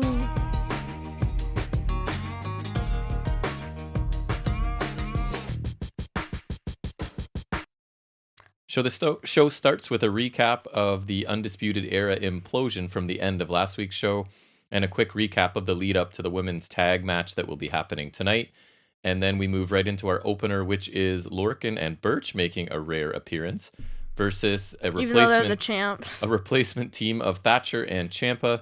So before the match starts, we're shown sort of an inset promo where Ciampa sets up this match with Lorcan and Burch, and it's due to MSK being unavailable because of Wesley actually broke his hand, I guess. So it'll be a non-title match. We get holds and counters by Burch and Thatcher to start the match. Ciampa and Lorcan eventually tag in, and it's basically more of the same from them. Chop exchange before some more holds and reversals. Finally, a big knee by Ciampa to send Lorcan to the floor. We get a roll-up by Lorcan for 2 and a huge clothesline by Ciampa before he tags out. Ciampa lifts up Lorcan and drops him into an uppercut from Thatcher. We get a Uranagi by Thatcher and a clothesline by Lorcan that has Thatcher now out on the floor as we head to commercial. Back from commercial with Thatcher in as... Thatcher is in a single leg crab applied by Lorcan. Thatcher finally tags out and Ciampa hits that spot he's doing where he hits 1 million clotheslines to Lorcan and Burch. I wanted to ask you, how do you feel about it? Seems like a reoccurring thing for him now. How do you feel about this? I don't remember him doing it before. Oh, he's done it. This is at least the 3rd or 4th time. It's whatever. I wish he had done more than just clothesline. Like, I don't mind that he has, like, a fire-up spot, but yeah, the fact that it's just, like, 8 clotheslines isn't really that impressive to me. Could have added some knees in there or something. And he is sprinting around, so sure, that's impressive. But yeah, this is Tommaso Ciampa. He doesn't need to just hit clothesline. So I don't know how... I think you're going to see this as one of his signature spots, and I'm not sure how I just wanted to see how you felt about it. I don't love it. Remembered specifically each... like other times, but I didn't particularly love it. Right. I definitely... this is at least the third time I've noticed it. Then a forearm flurry to Birch, and the faces tag in and out and chop and uppercut him as they've got him isolated in the corner. Stereo forearms to the chest by Ciampa and Thatcher. An elbow by Birch stops the momentum, and Oni tags back in finally. We get a half and half by Oni, which I think always looks cool. I think that's like his finisher, technically. I like it when anyone does it, to be honest. It's just when added to the list of moves I like brain busters and C4s. Poison Ranas. Yep. Huge strikes all around at one point here, and all 4 men are down in the ring. We then get an Imperium sighting as they're standing in their classic pose up on the stage as Thatcher is trying to make a tag. Lorcan and Birch sort of... Thatcher's like about to tag, and he's like staring at them. Right. And then Ciampa's like, "What are you doing?" And Ciampa sees it, and then he's staring at them. Right. And then so Lorcan and Birch sort of capitalize on this little bit of a distraction. They shove Ciampa off the apron and then end up hitting their finisher to Thatcher for the win. What did you think? I thought the match was good, and I think then there's the interview later where they're like Ciampa's history with Imperium out, and we were both like, what? Yes. And then I actually Googled it. I remembered Imperium were actually the ones who took the tag titles from the Broserweights, which was Riddle, and then Thatcher replacing Pete Dunne. Right. But I needed that reminder. You can't blame us for forgetting that, because Imperium had a pretty awful tag title run. Yes, and I honestly had no clue what they were talking about for a second. And if I did, then that's just not a good sign. Right. But overall, I thought it was a good match. I think Ciampa just clotheslining everyone is dumb, kinda. But yeah, it's not my favorite. Good. I just thought another distraction finish, right? And WWE can't seem to help themselves. You're gonna see this show, I think, is kind of riddled with this idea, right? There's some kind of distraction leading to something for a finish. The match was fine. But if I'm being honest, right, these tag champions, I think you would agree, they're cold as ice, and there was zero build to this match, so it's kind of hard to get into it. The latter half I thought was better, but I didn't love this opener, to be honest. Like, I don't know, it was a replacement, to be fair. Like, they had to kind of improvise, because... Yes, it feels like we're just biding our time until we can get the belts off Lorcan and Birch, right? Because they're really doing nothing at this point. Right, they're kind of like Imperium, honestly. Yeah, honestly, it's another, and I'm Which not saying... Which sucks, because it was cool when they turned heel, and Pat McAfee not being here is really hurting them. They just are not left to themselves. They're just not a big enough deal, right? They have to have I honestly don't understand why Pat McAfee's not here. Just seems really I think not he's just smart. Busy with his actual life and jobs and stuff. He's a busy guy. What does he talk about? He's 6 businesses or something. I don't know. Anyways, I think he's just busy. And this was kind of a hobby he had time for, and he may come back to when he has time. I don't know, but they could definitely use him. miss Pat McAfee. That's like crazy. Yeah. That's a big compliment to Pat McAfee. Mm-hmm. Next, we get, speaking of strong talkers, we get Roderick Strong on his way to the ring with the microphone. I was just like, when they said he was on his way, I'm just like, oh boy. I literally had written "oh no" in my notes. We love Roddy. Not even, yeah. It's just, I think we can talking. We can admit when someone's not good at talking. That is Roddy. He throws down his dog tags right away as sort of a callback to Cole ripping them off of him last week, and he calls out Adam Cole. But instead, we get Balor's music, and he comes out. He tells Roddy that Cole won't come out here for Roddy, and Strong then blames Balor for everything. I thought was a good point, because I do too. This whole thing was about Cole wanting the title that he held for like over a year. So I think Balor actually made a really good point there. I did too. So he tries to blame Balor for everything, basically saying that Undisputed Era were solid until Balor kind of came along.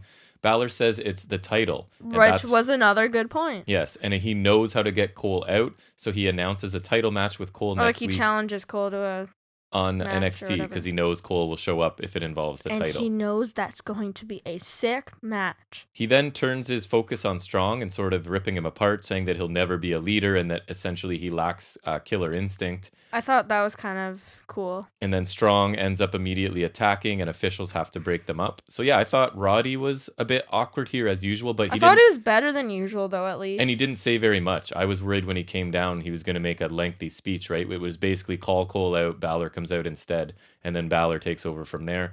I thought Balor did a good job, and I agree. I like the idea that I have no issue with super heel Adam Cole being 100% obsessed with the championship. That is fine by me, and it hopefully creates a good match on TV next week. What did you think? I liked it. I thought Roddy was still whatever, but I thought he was better than usual. And I like Balor. I thought he made a great point that like Cole is such a he's just obsessed with the title. Right. He'll do anything. He's such a dirtbag. He's like obsessed with the title, so that's the only way you're really going to get your way in this kind of situation. Yep. So I really like that. And I think the match next week will be great. I think we already were talking about it with like the 2-day takeover possibility. Should be a banger, as the kids say. Yeah. But overall, I like the segment. Me too. Then, speaking of liking segments, sarcasm. We go to the Austin Theory therapy session, and the entire way are involved in the session. Yay! Theory basically suggests that he was not kidnapped and that he was in fact just on vacation. So Candace says that basically being locked up with a dude for 3 days isn't a vacation, and Indy Hartwell says that with the right guy it could be. I thought that was like funny at first, like because that was kind of a funny line, and then you just keep going. Yeah, they keep hammering on that nail. Like right? I think I laughed the most at this part, at this section, because it is like one of those where there's multiple parts. Yes. And but then like it gets kind of stale. Indy is doodling Mrs. Indy Wrestling Loomis, and Johnny just kind of snaps and saying she's ruined Christmas because that was the name he gave her for Christmas, and now she's sort of ruining it by attaching Loomis to it. Johnny continues to sort of freak out and lose it when the therapist suggests he has deep-rooted issues, and he gets kicked out of the therapy session. So overall, the part I laughed at, I think, was when Johnny was getting really animated and he used therapy as a verb, right? He's like, you're not supposed to therapy me. You're supposed to therapy him. I think it was that, and then also Indy's line, but then I think Indy's thing gets kind of overdone. Yeah, it doesn't do much for me. I get the idea kind of that like Indy and Theory are kind of the kids. They're supposed to be the children in this family. But I think it's almost getting to a point where they're like going overboard with that. I think more so Indy. It's getting a bit silly for me, but here's what I will say. I think the performances are actually decent. I think it's just the material that I'm not interested in. I don't think that Indy's doing a bad job. I think Johnny's probably doing a really good job. It's just I'm not interested in this. I think the performers are actually doing okay. It's just I don't like it. Just what they're giving is crap. So then we move to Cameron Grimes. He's backstage saying it's time to make some changes. He wants to use his money to change the name of the venue from the CWC to the CGA, the Cameron Grimes Auditorium. William Regal interrupts to tell him that the crew member he hit last week might want to sue. Grimes isn't really worried about it, but Regal says he doesn't want Grimes' money, but he does want to put him in a match against Bronson Reed for later tonight. And Regal walks away, and of course Grimes is upset by this. He doesn't want to fight anybody, let alone Bronson Reed, I guess. So he's, again, laying the blame on Ted DiBiase at this point. What did you think? That was funny. I liked him. I kind of liked the Cameron Grimes auditorium kind of thing. I liked, even though it's like, has nothing to do with them, I liked like, curse you, Ted DiBiase. Yeah, I was amused by this. It's, the part about renaming the place was kind of lame, but it sets up a match for the show, so I'm okay with it. And it gets Cameron Grimes. I'd way rather see Cameron Grimes than a lot of other people, so I was okay with this. I was amused. Yeah. They then let us know that next week, remind us that we are getting Finn Balor versus Adam Cole for the NXT title, followed immediately by reminding us that tonight we are going to get Finn Balor versus Roderick Strong. So lots of main events for Finn Balor on TV. We then move into just a match of the year contender with Aaliyah, with Robert Stone and Jessie Kamea versus Ember Moon with Shotzi Blackheart. I'm almost worried that we should just pencil this in for our award right now. Pencil. I put it in pen, buddy. I don't plan on erasing this. This was an absolute Matt classic. Mm-hmm. We get basic exchanges until Aaliyah basic? hits How a forearm. Dare you? Ember shrugs off the forearm and sort of calls Aaliyah on, offering to like give her a free shot. Basically, Aaliyah is an advanced technician. Then she hits Aaliyah with a slam. Robert Stone looks to get involved, but is sort of scared off of Shotzi. That was one of the reoccurring things here, is that he's afraid of Shotzi really Blackheart. Stupid. It's like the Tank. We get it. You got ran over like 3 times, and that was dumb. But like, we're back to it. Get over it. Ember catches a leaping Aaliyah and then drop kicks her from the apron. Aaliyah gets a near fall inside, but Ember pops up with a head scissors and fires off kicks and a clothesline. Actually, multiple clotheslines. Aaliyah hits a drop kick but gets knocked off the top rope. Shotzi takes out Stone and Kamea on the floor. She sort of jumps off the steps onto both of them, kind of like crossbody, half clothesline. Looked like it was like a didn't clothesline. Quite get it the way she wanted. She didn't really get Stone. She got mostly Kamea. Yep. I noticed she like really got Kamea and then hardly got Stone. So that frees up Ember, and she basically immediately hits the Eclipse to Aaliyah for the win. And your thoughts on this? I'd just like to say I'm very shocked with the outcome. But the match was amazing. Yeah, it was really good. On a serious note, it was not great. Aaliyah's like, after all these years in developmental, I still think she's not that good. We went through a phase where she thought she was okay. I felt like there was like the opposite of chemistry with these two. Like they just didn't look like they were working well together. Yeah. And I usually think Ember's good. Not even because I hate her, but I thought Shotzi's dive attack to the Robert Stone brand was not good because like she got one of them, but then like also Robert Stone looked like an idiot still taking the fall because he hardly got hit. She feels like a person when she's jumping onto you, she's a little bit reckless, so your chance of taking like an elbow or a knee or something by accident seems a bit high. That probably makes sense. That's what it feels like. Yeah. I didn't like this though. I didn't think this was good either. It looked kind of sloppy and nothing really happened in this, right? We get an Eclipse, but again, look at the finish. It's another like attempted distraction, etc., etc. So yeah, I was not a fan of this. We then go backstage, and it's Timothy Thatcher being asked about Imperium.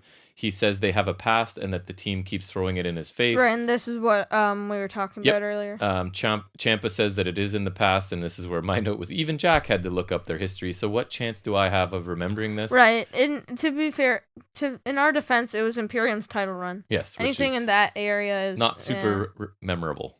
Not memorable at all. We then get a Io Shirai Toni Storm package, sort of hyping up their upcoming match, I guess. Toni claims that Io knows she can't beat Toni. Io says she's not afraid of Toni, respects her as a wrestler, but doesn't like her as a person. Storm says I don't respect her in either capacity. Storm says Io's reign will end, and it's Toni's time. So she's changed it slightly. It's not Toni time, it was Toni's time, which I know it sounds subtle, but it didn't bother me as much. I still think it's lame. No, I agree. I did notice that. It still sucked, though. Io says we'll hear the announcer say, and still, which I'm always kind of a sucker for as a clever way of saying you're going to win.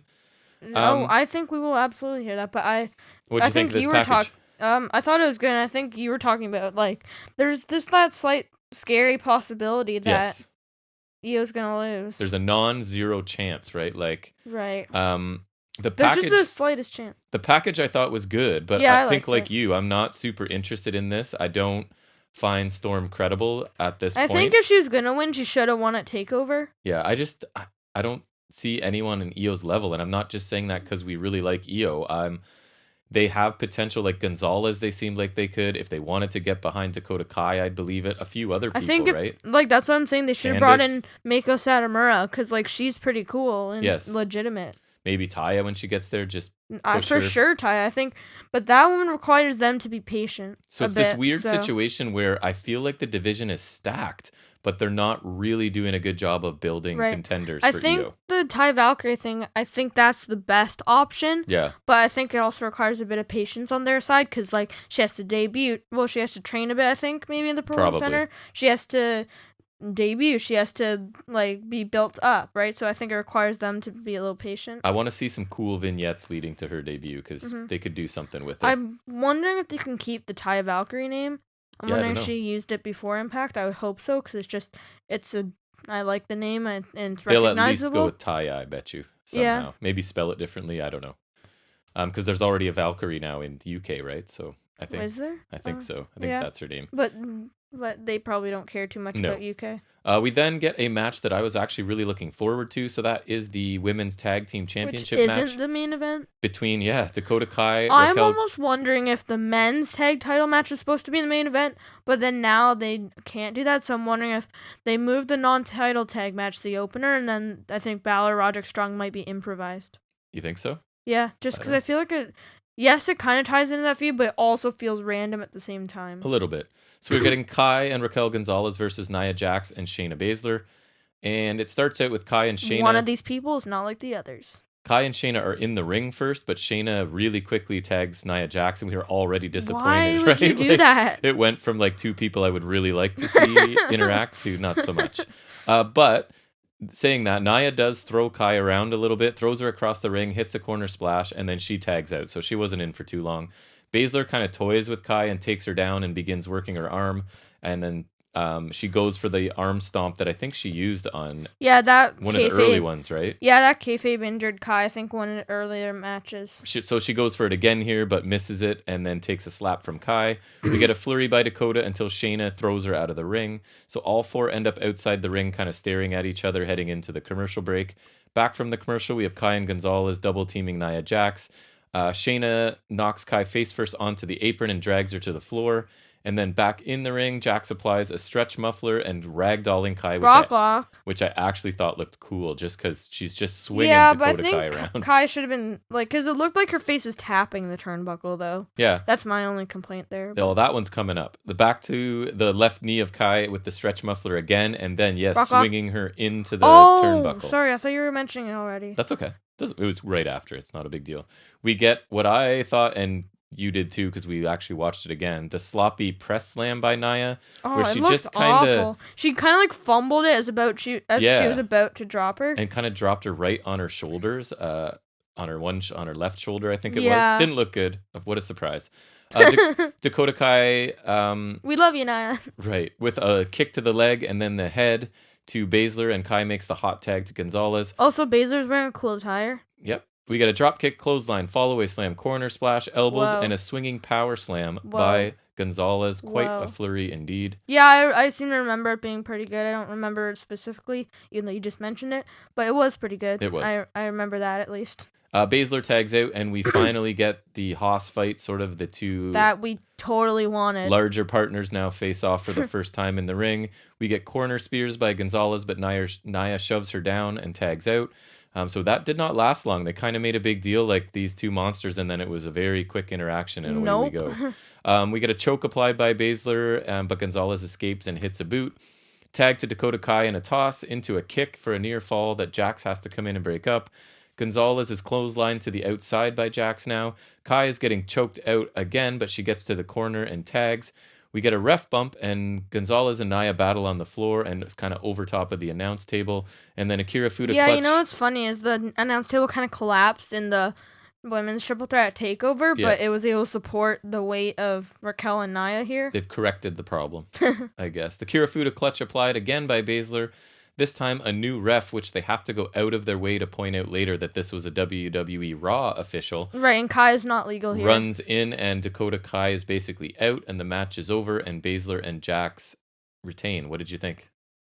It was a scurry finish, which really surprises me. It's every match, basically, this show. I'm thinking, I was first like, why does it matter if it's a Raw ref? But Adam Pearce sent the ref out, and then we see later him arguing with Regal. So I'm wondering if we wanted to keep the tag titles on Raw, because obviously they're like the most important titles in all of WWE, right? Yes. So he has to keep them on a show.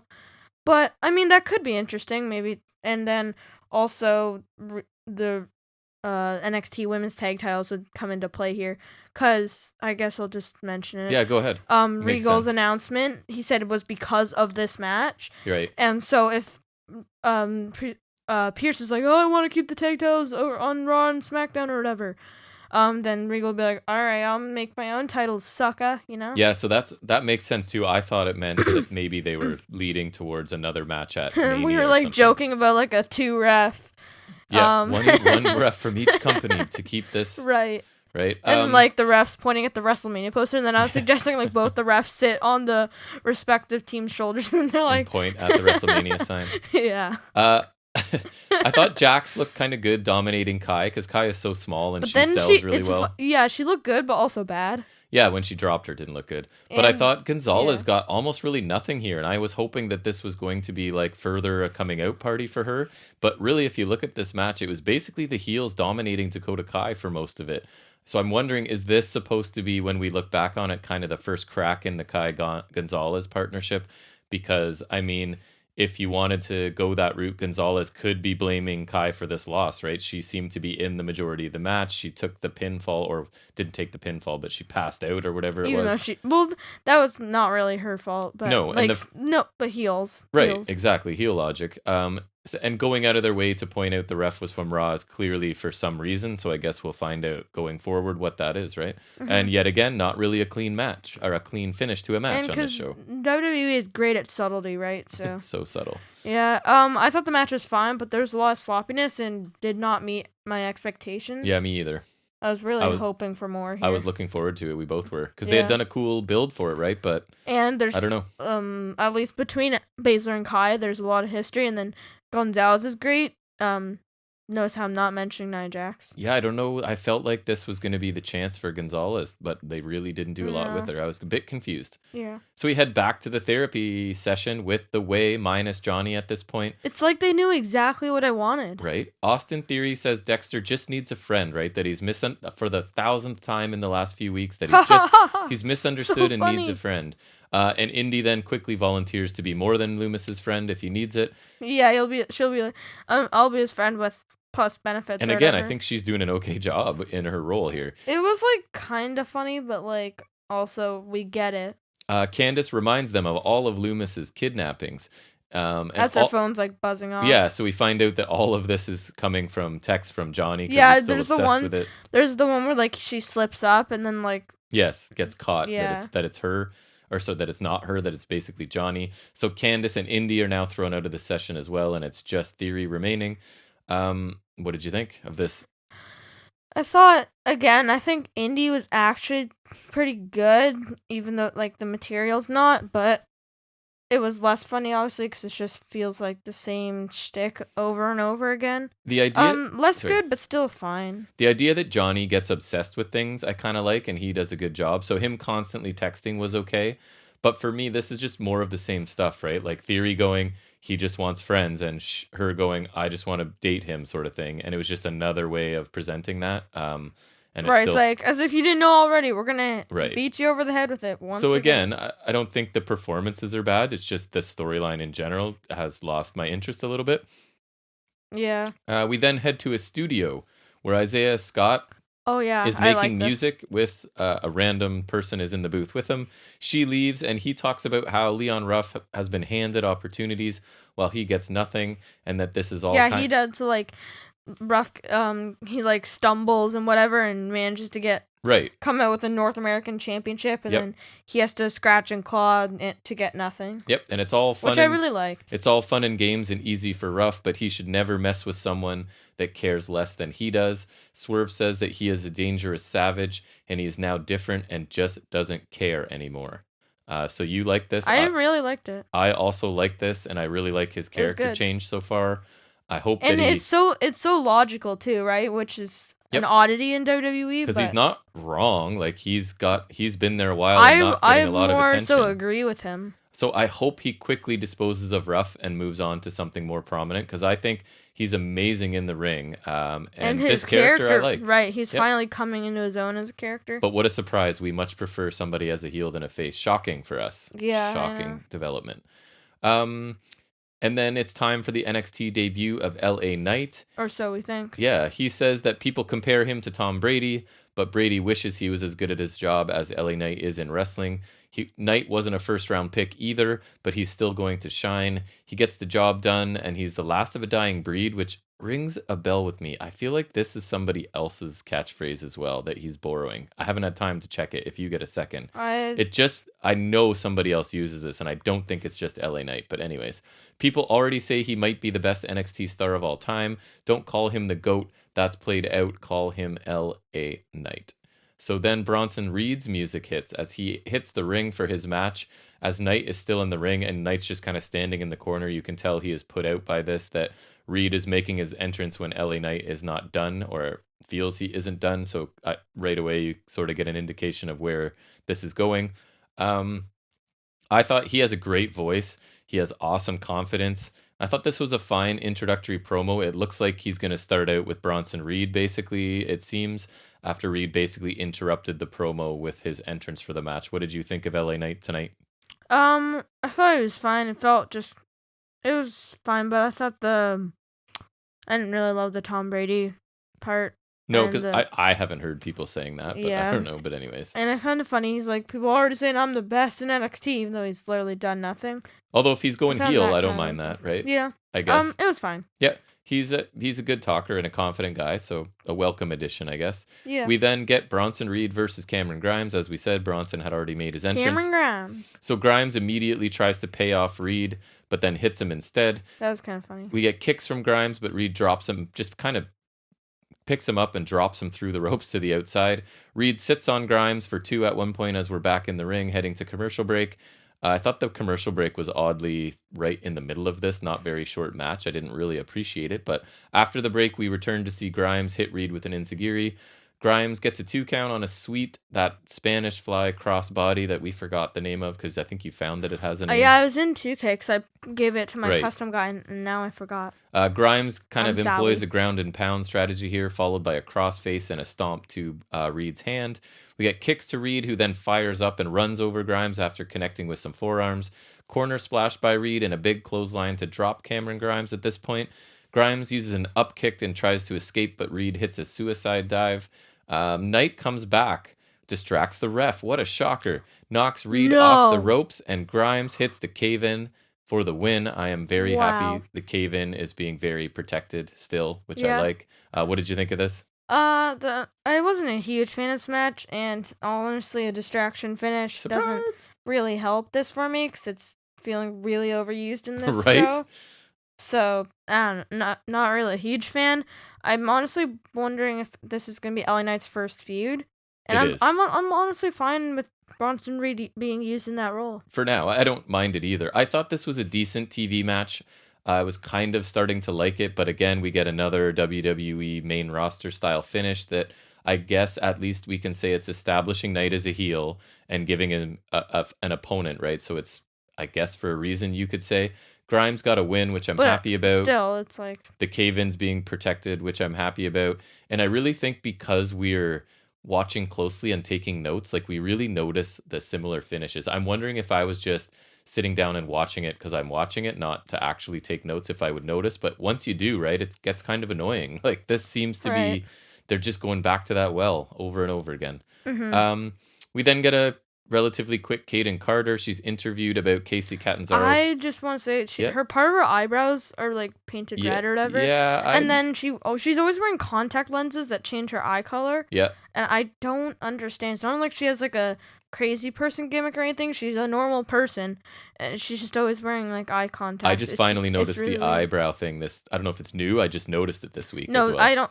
I think that was new, but she's always been wearing like the eyes. Yeah, it's just weird. It doesn't make sense. It reminds me of Rey Mysterio used to wear like the white eye contacts, but like at least he's wearing a mask. I don't know. They're kind of cool. He was wearing a mask, so that almost excuses it. But she's just like wearing it randomly. It's not like a complaint. It's just like I don't. It's a way to look different, I guess, and hopefully stand out. Yeah. So she's asked about the partially torn LCL from her partner. She's angry that Xia Li took her best friend out. Now she has to take her out, and she isn't scared of Xia. Xia can come get it next week. I didn't think this was very good, but again, she's there to improve and learn, so I'm open to it. And I'm hoping that she just gets killed next week. Like, it should not be a long match. Xia Li needs to just dispose of these two and see where we go from there. What did you think? Yeah, I didn't love the promo either, but I liked it better than previous promos. So at least there's that. It felt like literally they just gave her like here, you've been working on your promos. Here's a spot to have one of your own. Go ahead, see how it goes kind of thing. Felt very... No, I think that makes sense. Very performance center, just giving her a chance to learn, which is fine. You have to, I guess. That's what you're supposed to do. Yep, we then get a quick recap. So I don't think, NXT's fully out of the developmental No. kind of territory? I think they have to walk the line now. They definitely have established stars that don't really need much training, but they also have crops of young people that do, right? So right, yeah. It's gotta have a bit of both. Quick recap of the Cross Escobar match from last week, where Cross won with his forearm to the back of the neck. And then I remember in the Priest match that looked awesome, and now it's just like it still looks good, but like I remember it looked awesome against Priest. Yeah, I think it can look good, and I don't mind it, but yeah, it wasn't the strongest execution in the Escobar, and I think part of it sometimes is the camera angle too has to be right. Right, and I don't think he got as good of a snap either. No, he didn't. Yeah, that's part of it, right? You want to hear that smack against his back. We go back to the therapy session for the third and thankfully final time. It's like they knew what I wanted. Austin says that he was so we're basically getting details about what his time being kidnapped, quote unquote, by Loomis was like. He says that he was in a small room with the windows boarded up and he was watching cartoons and eating cereal. So again, why would Loomis kidnap you and then just let you watch TV and eat cereal? And again, this is like theories of basically a little kid, right? Which almost makes the kidnapping even creepier now because you're kidnapping. I'm almost wondering if this isn't what happened and he was like delusional, or like Loomis was trying to do something and then like maybe he did something to theory and then like I don't know. I'm wondering if like this is almost delusion, like or like he hallucinated or something. Could be. The bottom line is he had a great time. The therapist reveals that she spoke to Dexter Loomis earlier. Oh yeah, as we know, when you get kidnapped, you have a great time. Yeah, and Austin is surprised by this because Loomis doesn't talk. So Loomis was apparently so irritated and annoyed by Theory that he sent him home early. This is what the therapist tells him. So this greatly upsets Austin, and he runs out of the room crying to Johnny Gargano. Sent him home? Like, what was this, like a summer camp like he meant to kidnap him for longer, but he earned his escape by being so obnoxious and annoying, I think is the point. So after Austin leaves with the way, Johnny comes back into the room and pays off the therapist, as the whole thing was a setup, I guess, to drive a wedge between Loomis and Theory. Thoughts? So would that imply that Gargano like would have had contact with the therapist prior? Or? Yes. And that this was a setup to basically, listen, they're getting too close to this Loomis. I need you to say whatever you need to say, or say this specifically to keep my family together. Okay, I didn't love it. I guess I don't like Theory. No, I think that it's not a bad explanation, but I think Theory saying, "Oh yeah, we were just having fun," that just sounds really stupid, and I did not like it. So he kidnaps you, and you just said like he doesn't talk. So how fun was it? I don't know, right? Like, right? How stupid do you have to be to believe that he would have talked? So again, I didn't find this entertaining, and certainly not entertaining enough to get 3 segments on one show. No, just I feel like somebody important in NXT loves this act and this story. I don't agree with them, but again, not the worst execution by the people that are doing it. It's just the stuff itself I don't really care about. That's a great way of putting it. Then we get what should be a match between Breezango and Everrise. Did you watch that clip of Everrise I sent you? No. You should actually watch it. I'm not even kidding. I don't even know what it was. They are. It was them just talking to Mackenzie Mitchell, and they're just like they've known each other's out of character. Kind of, but kind of not. Like talking about their life, but I think they're just kind of, their characters are kind of the way they are. They're not talking as heels, no. So they're literally talking about like knowing each other since grade 3, and like they honestly finish each other's sentences and stuff. And it's not contrived. Talking about their backyard wrestling as kids and stuff. It's honestly, they're very entertaining and they have a ton of personality. And as I put in the text to you, Mackenzie Mitchell has a lot of personality and is quite good in it too. So check it out after the pod at some point. It's cool. I know you don't like Everrise, but they're not great in the ring. I think they're as good as NXT is letting them be right now as enhancement talent. I think if they were the ones getting the attention and getting wins, you might feel differently. But that's just me. I love them. And anyways, we don't get to see them here because you do. I didn't know. Because Legado del Fantasma attack Breezango during their entrance. Everrise applauds them from the ring. Yeah, they're like, or like they're surrendering kind of, and then like they start taunting them. And then Legado chases them away as well. Santos Escobar runs down and takes out Everrise as they're trying to escape, including using the steel steps here. He gets on the microphone saying not to mistake last week for weakness, and that this, implying this violent, like, or just like, attack people, this is who Legado right. are. And then I said that Toast had already mistaken it for weakness, but she's already napping, so she was not into this. Yes, our cat that sleeps for hours in front of the fireplace. Yeah, she comas. So, I don't know. What did you think of this a little bit? Didn't really do much for me. I'm keep hoping that Escobar gets away from Legado, but I guess I'm not getting that. So, if they want to prove that they're violent, whatever, I guess, I don't know. This didn't do much for me. I'm not gonna lie. Me neither. And we love Escobar. We get a Balor and Adam Cole hype video for next week's match. And I was like, sarcastically, right? Like, man, this production team worked fast, because that match was just made like not even an hour ago. And somehow they have a slickly produced video for it already. Right. They work quickly down at that PC. So William Regal is interviewed backstage. He says that because of what happened in the women's tag title match, he'll make a big announcement next week that will change the landscape of NXT which is forever. What championships tend to do. So that's where I was guessing a Mania match, but I guess that wouldn't change it forever. You're right, that belts being introduced would. So that seems like more likely. They're there forever, in theory, until they're not. So then we move into our main event, which is Finn Balor versus Roderick Strong. Should be a great match. Grappling to no advantage to start. Forearms and a chop from Strong. More mat work as Balor goes for the arm. Stronghold escaped into a headlock. Crucifix attempt by Balor transitioned into an armbar. And at this point, I'm already asking, why are the two fastest, cleanest working guys spending so much time lying on the mat?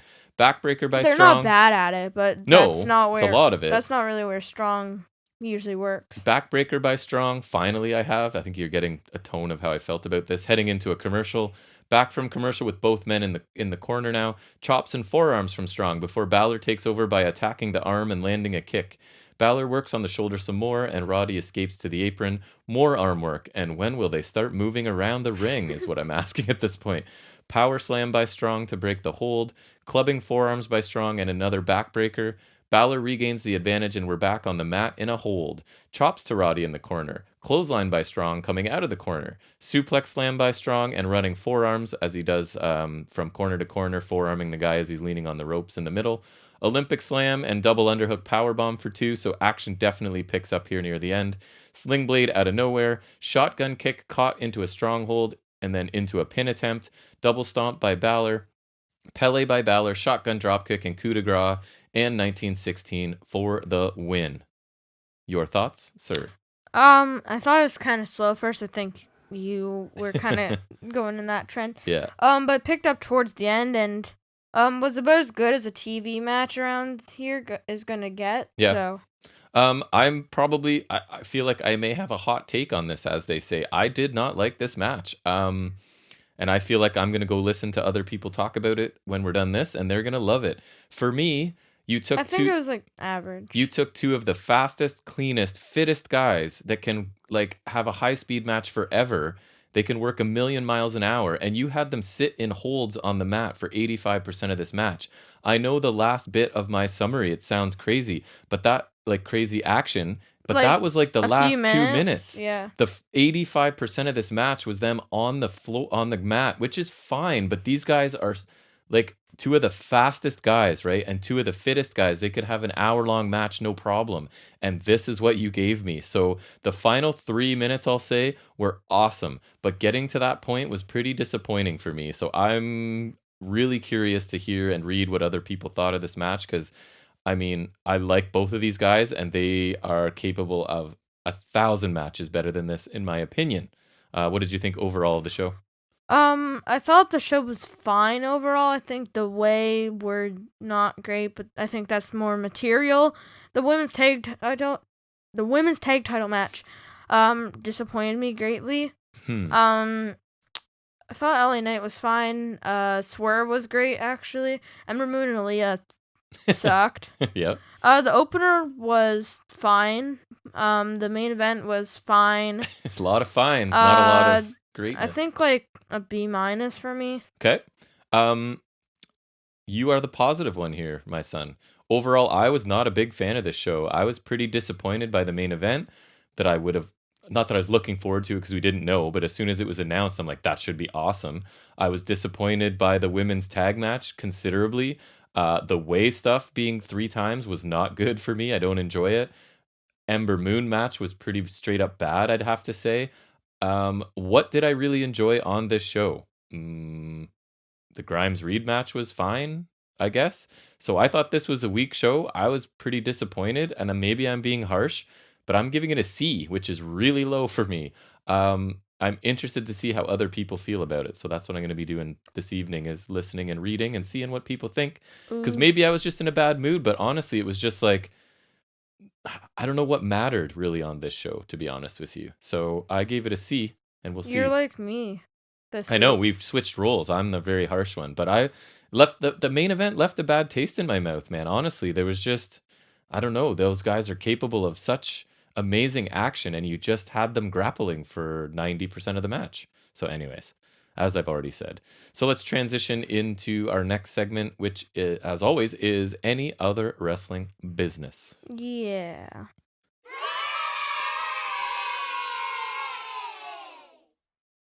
And you wanted to start off this week, I think? Yeah, so I'm going to start off. We're going to rename the segment from Retro whatever thing. Yep.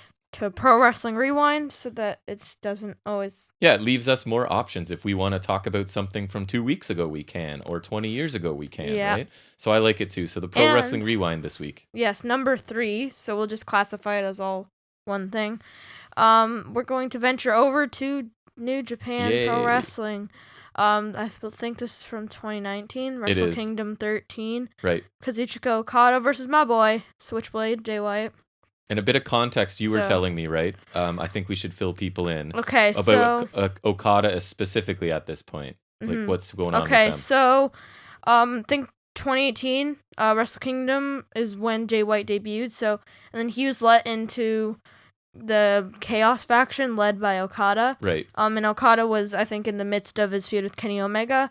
So on New Year's Dash, which is right after Wrestle Kingdom, Switchblade rejected the Bullet Club invitation, and I think this is around he gets into Chaos, and so he wins the US title, drops that, and so Okada finally Omega beats Okada for the title, right? I think a lot of people will remember that. Yeah, of course. Amazing matches. And so then he's just kind of in so then in the G1, he's just kind of like lost, and he's like, yes, the Summer Smiles was his G1 campaign. He's kind of like, he dyes his hair red, he's wearing like long pants, and he's handing out like smiley face balloons and whatnot. Yeah, it was a big change for him. Right, and so then eventually Jay White, I think, exploits it, and like he attacks Tanahashi, I think, after losing a match for that Wrestle Kingdom briefcase. Right. And then a part of the big thing too is Gato, right? Because he and Okada were inseparable so Gato, and whatever. Who actually like brought Okada in after his failed TNA run. Right. And like he's been with him since 2010. Yes. He finally turned on Okada and joined with Jay White. And which is a huge deal. Yeah, and so Jay White, he challenged Okada a Wrestle Kingdom match like a little while after, and Okada didn't take it seriously. But then, so he and Tanahashi formed like the Dream Team with some other guys from Chaos, and they were taking on the Bullet Club. They lost 6 matches in a row for the Bullet Club. So then eventually that led up to this match, and Okada went back to like serious Rainmaker Okada with like the short trunks and the Rainmaker theme. This is him bringing back the sort of Rainmaker character after a brief. And switch. Jay White is now leading Bullet Club. Right. Perfect. Yeah. So White goes out of the ring, and then Okada follows him. White goes back in, and Okada enters back in the ring, and he attacks him. So kind of a heel bait and switch. And man, I just wanted to say, like, Okada's entrance and his gear, right? Like, just a superstar. Right. Just and White's wearing white. Yeah, he looked awesome too. Looks awesome. So we get back and forth, and then basement drop kick by Okada. Okada sent into the corner. White sends Okada over the top rope with a Saito suplex kind of drop. I think you can add Saitos to the list of moves I really like too. I don't know, they look good, and his looked very good and a high angle for sure. Okada sent into the barricade. He sent into the barricade and apron multiple times. Yes, repeatedly. Back in the ring, corner running uppercut, and then a Saito suplex for 2 by White. Commentary gives a history of Jay White from his debut the previous year as Chaos, and then his turn on Chaos and leading a Bullet Club, kind of what we mentioned already. Yeah. Okada charges for a back elbow after ducking multiple lariats. He was like running really fast. Corner back elbow and then a DDT by Okada for 2. Corner forearms by Okada. Jay White attempts a suplex but is sent into the corner. Okada props White up on the top turnbuckle and then drop kicks him off to the outside. And Okada sends White into the barricade and then boots him over. Gato tries to attack but is sent over the barricade as well. And Okada runs and dives over the barricade onto White and Gato. Back in the ring, a body slam by Okada and a top rope elbow drop by Okada. Yeah. White is able to avoid a Rainmaker, which is a ripcord lariat for those who don't know. Flatliner and a German suplex by White, which I thought was pretty cool. I like that little combo as well. And a nice Iranagi for 2 by White. Okada avoids a Blade Runner, which is basically Sister Abigail, but usually looks better. Mm-hmm. Yeah, he nails it. It's usually sold better, and he also does like that Switchblade taunt, which looks cool. Yep. Clothesline by White. Gato throws in a chair and distracts the ref.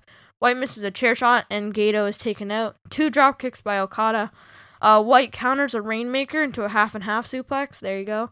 Yeah. A Kiwi Crusher by White for 2, which is like a fisherman buster. Yeah, it looks nice too. That when I downloaded the Jay White, that was his signature, and I was like, okay, now it's like actually one of his moves. I think it's a cool move. It's one of his older moves. Yeah.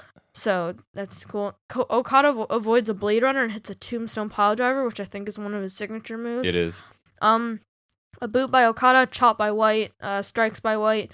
White avoids a drop kick. Okada counters a Blade Runner into a backslide, but White rolls through, and Okada hits a drop kick. White avoids another Rainmaker. Okada avoids a Blade Runner, and the Tombstone Piledriver is countered though. And Okada counters another Blade Runner and hits a Discus Lariat. And White counters the Rainmaker right into the Blade Runner for the win, which I thought was cool because finisher into a finisher. And it only takes 1. Yep, and you see the classic, like, Okada is so fast for being he's a very tall guy. Like, he's a big man, and he is crazy fast. His drop kicks are nuts.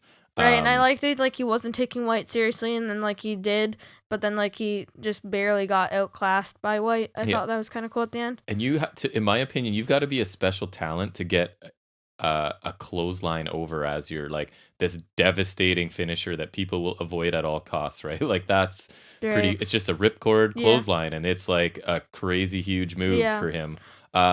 I thought the first 2/3 of this match were kind of ordinary, if I'm being honest. Yeah, it was fine. And then the final third was awesome. The finishing sequence was really strong with just a million counters and both, like, just desperate to get out of each other's finishers. Right? I really like that. I like that, yeah. It was a short match by New Japan standards.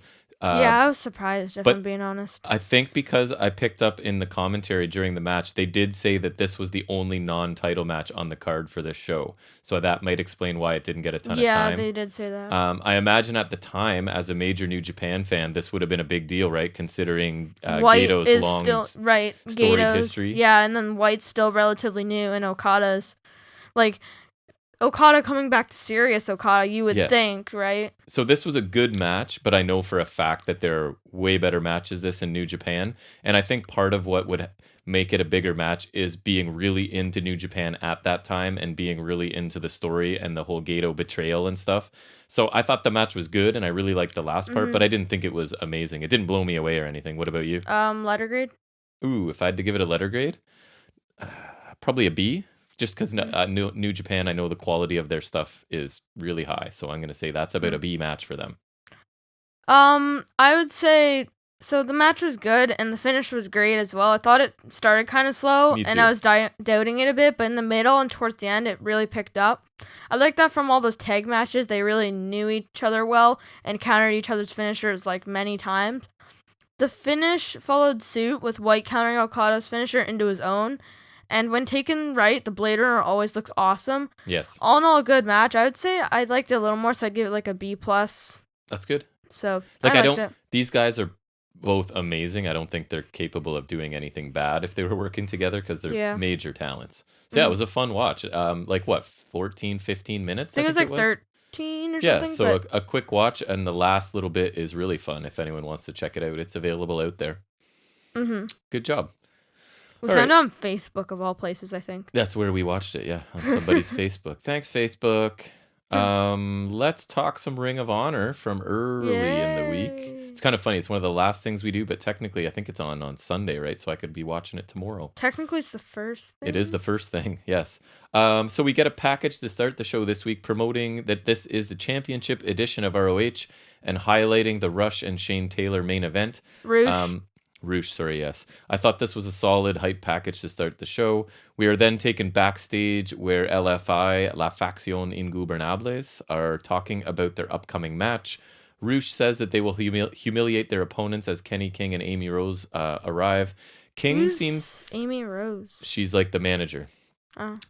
King seems to sort of be turning babyface here because he's trying to convince Rush that he can beat Taylor without any outside help. And he wants Rush to sort of prove that he's a real champion, like challenging to say, like, aren't you good enough to beat him without any shenanigans sort of thing. And the rest of the group don't really appreciate this suggestion. He's informed that they will be at ringside and Bestia del Ring will be bringing a chair with him. That's his dad, right? Yeah, and I think it's his signature sort of thing is to have chairs. So Rush then lays into King in Spanish and says that their faction is about pure humiliation.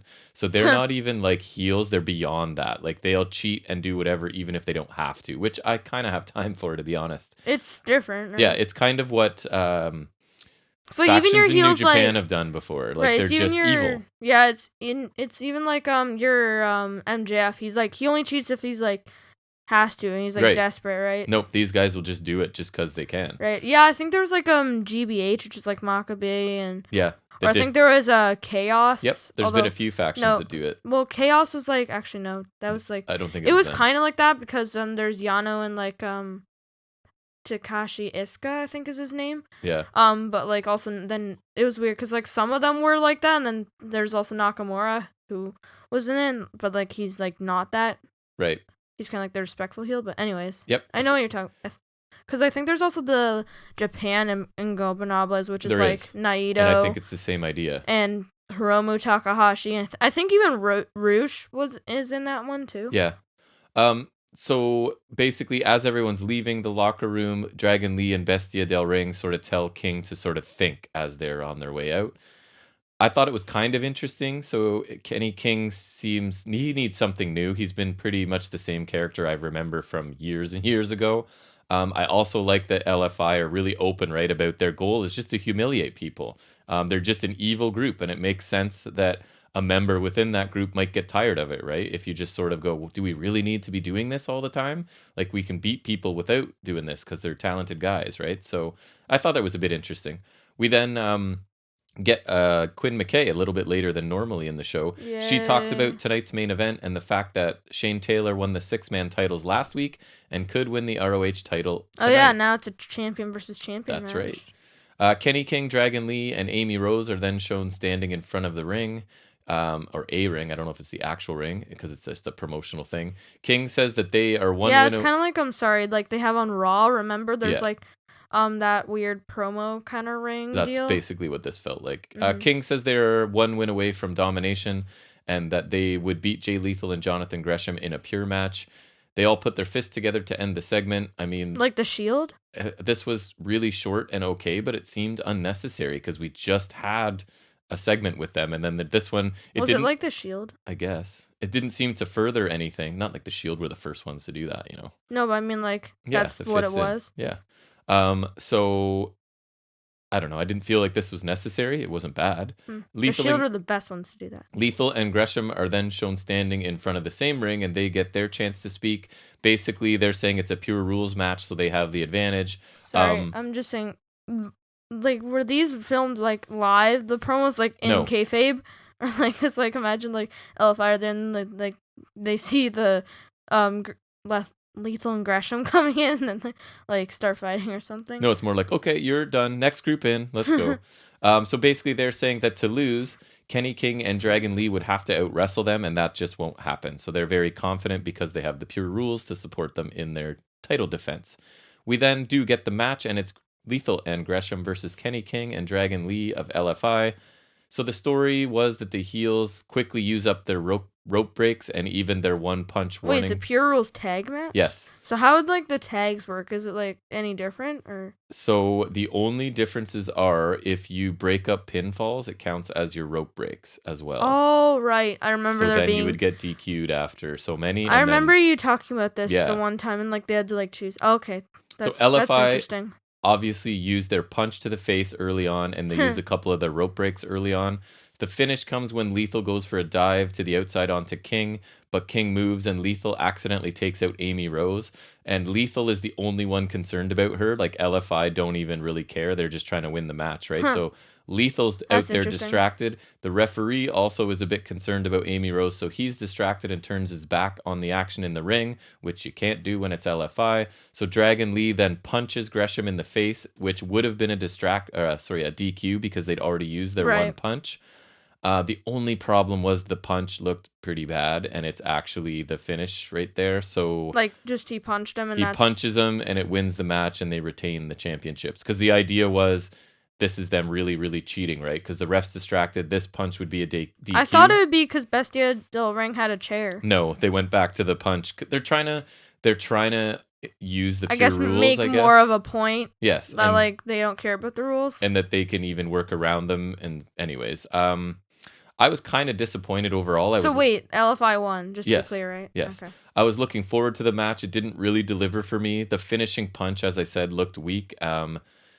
There were multiple times this episode, and I haven't noticed it before, like here, where the camera angle they chose made things look really fake. And sometimes you notice that when you go live too, right? Depending on your angle and what's going on, things look a lot more fake at certain angles. Yeah. I like LFI and I love Dragon Lee, but this should have been a lot better, I thought.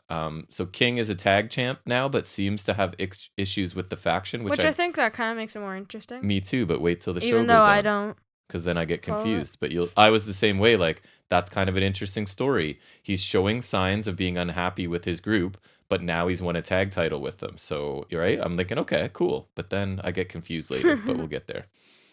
Then there is the highlight of the show, one of my highlights of this week. I don't think I told you to go look it up. You should. It is an incredible Shane Taylor package where he talks about many different things and is super engaging and entertaining the entire time. I think this guy is money. The more I watch ROH, the more I think he's fantastic. So anyways, he talks about being an outspoken black man who makes people nervous, and he isn't supposed to win this championship. People can't relate to him. They can't relate to where he came from and his problems, and that wrestling promoters have just assumed that wrestling fans won't be able to relate to him either, but it's not true.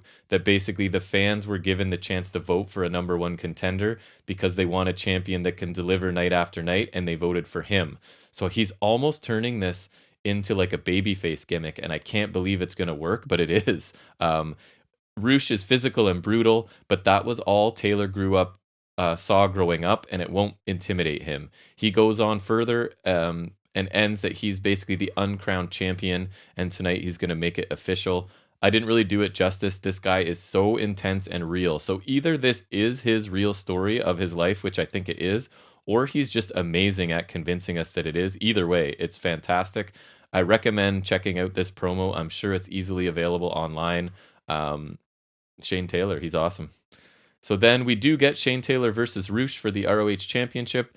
Roosh kicks away Taylor's attempt at the Code of Honor because he is super mega heel. Taylor dominates early, inside and outside of the ring. Roosh eventually turns the tide, and at one point was slamming Taylor's head in the door of one of the sections of the barricade that looked pretty good.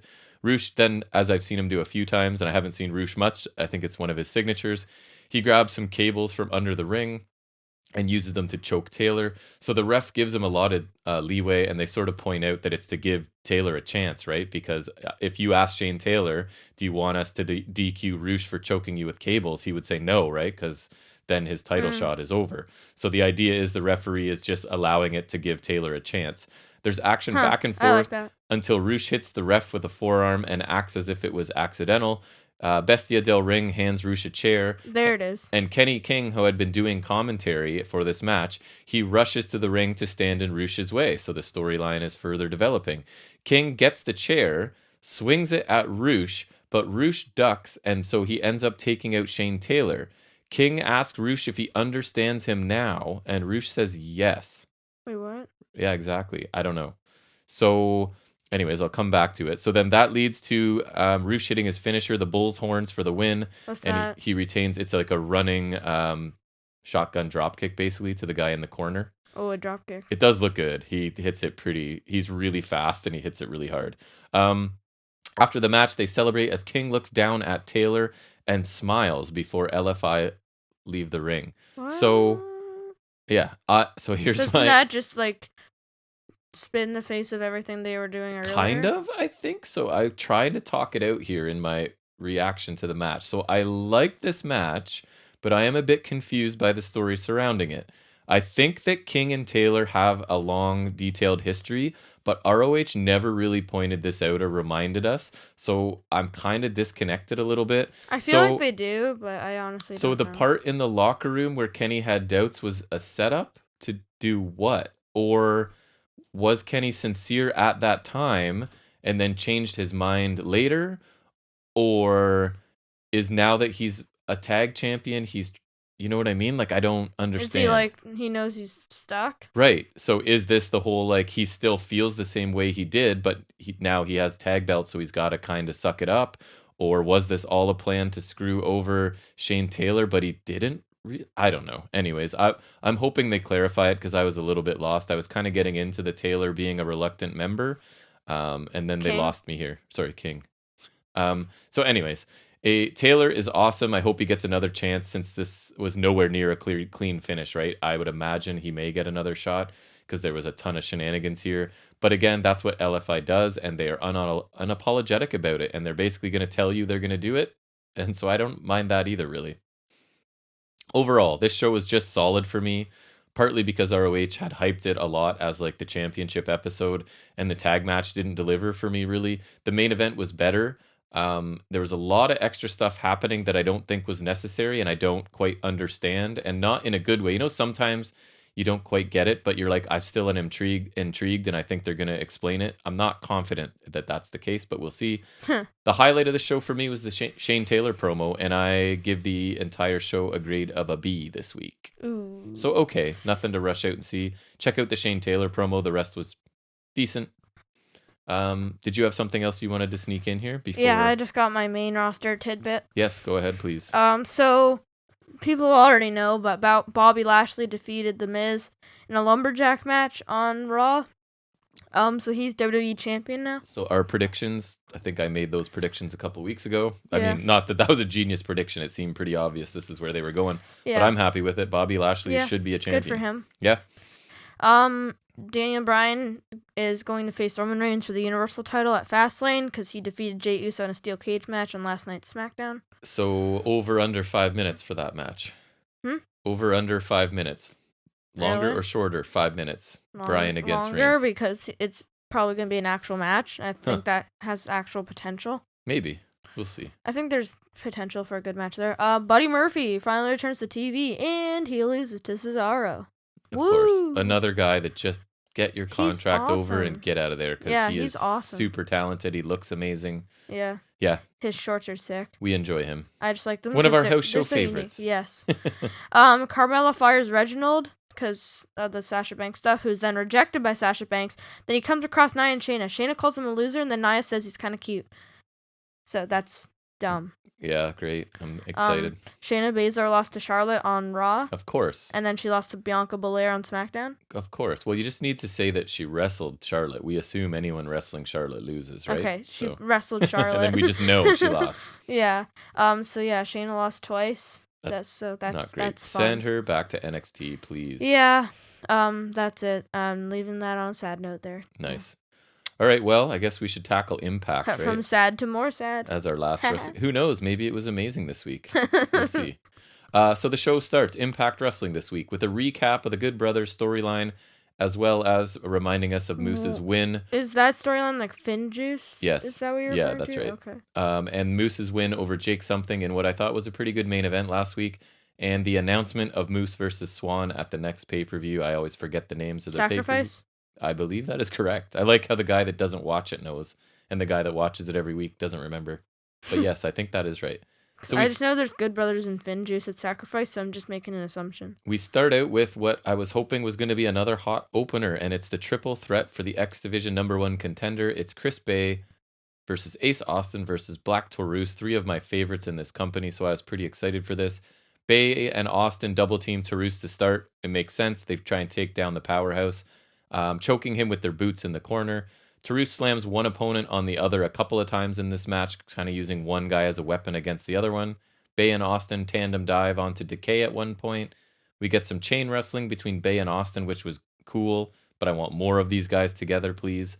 Give them a bit more time to do this kind of thing. We get a cool spot where Austin hit a springboard dropkick as Taurus is holding Bay up for a superplex. Really well done, looked really cool. The finish then comes after a flurry by all of the men leads Fulton, stopping the Art of Finesse before Austin hits a pretty good looking fold on Chris Bay for the win. I think I saw the finish. And the #1 contender spot. I thought this was a very enjoyable match. It felt short. It was 8 minutes. I checked. I don't know what anyways, I'll get into my fascination with this with Impact for some reason. And it felt like there is another gear that these guys are capable of performing in. I was hoping for a little bit better, but I have to say I was still entertained. And I thought that this was a very another solid opener for Impact. Honestly, I said it last week or the week before. It seems like they're kind of learning things from AEW. Like, just let's get into a fast match right away. Mm-hmm. Then we get Gia backstage talking to Jordan and Jazz about being the #1 contenders. Who's that? Oh, wait, that's Gia? Yeah. Mean Gia. She's like their standard backstage interviewer. She's their like Mackenzie Mitchell. I'm actually learning the names after 33 episodes. I remember the names of some of the interviewers. Yeah, but is she good? She's okay. I mean, so then she's not Mackenzie Mitchell. She's pretty just generic. She's not doing anything amazing, but she doesn't do a bad job. Mackenzie Mitchell's bad. I don't really notice her, to be honest. Jordan and Jazz about being #1 contenders for the Knockouts Championships.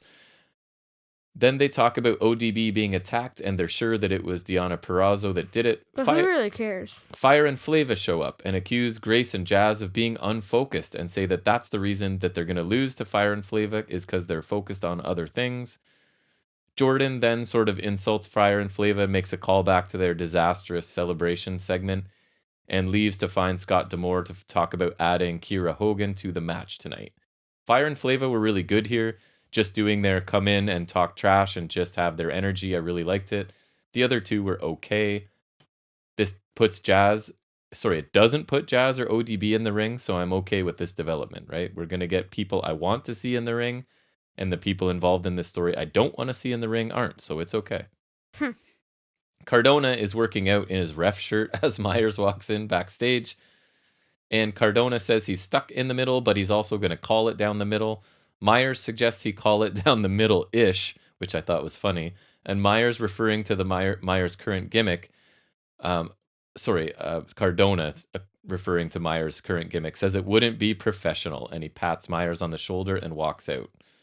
So this was really brief. I thought they both did a good job, right? It's this idea that Myers is now the most professional wrestler, and Cardona's saying, like, asking me to cheat isn't very professional. D'Lo and Stryker then run down tonight's card after Stryker lays it on really thick about the Myers-Cardona situation. He's just making it super dramatic. We then get a knockouts singles match with Tenille Dashwood versus Havoc. Remember, Tenille is trying to become Havoc's teammate because Havoc and Nevaeh are having issues, and Tenille's storyline lately seems to be she's the most selfish human in the world, but wants to have a tag team partner somehow. So Caleb's outfit, I went out of my way to note, it is incredible. It's like this really loud pattern, and it's an entire matching jacket and pants. It's just awful, but amazing for his character. It's like instantly hateable attire.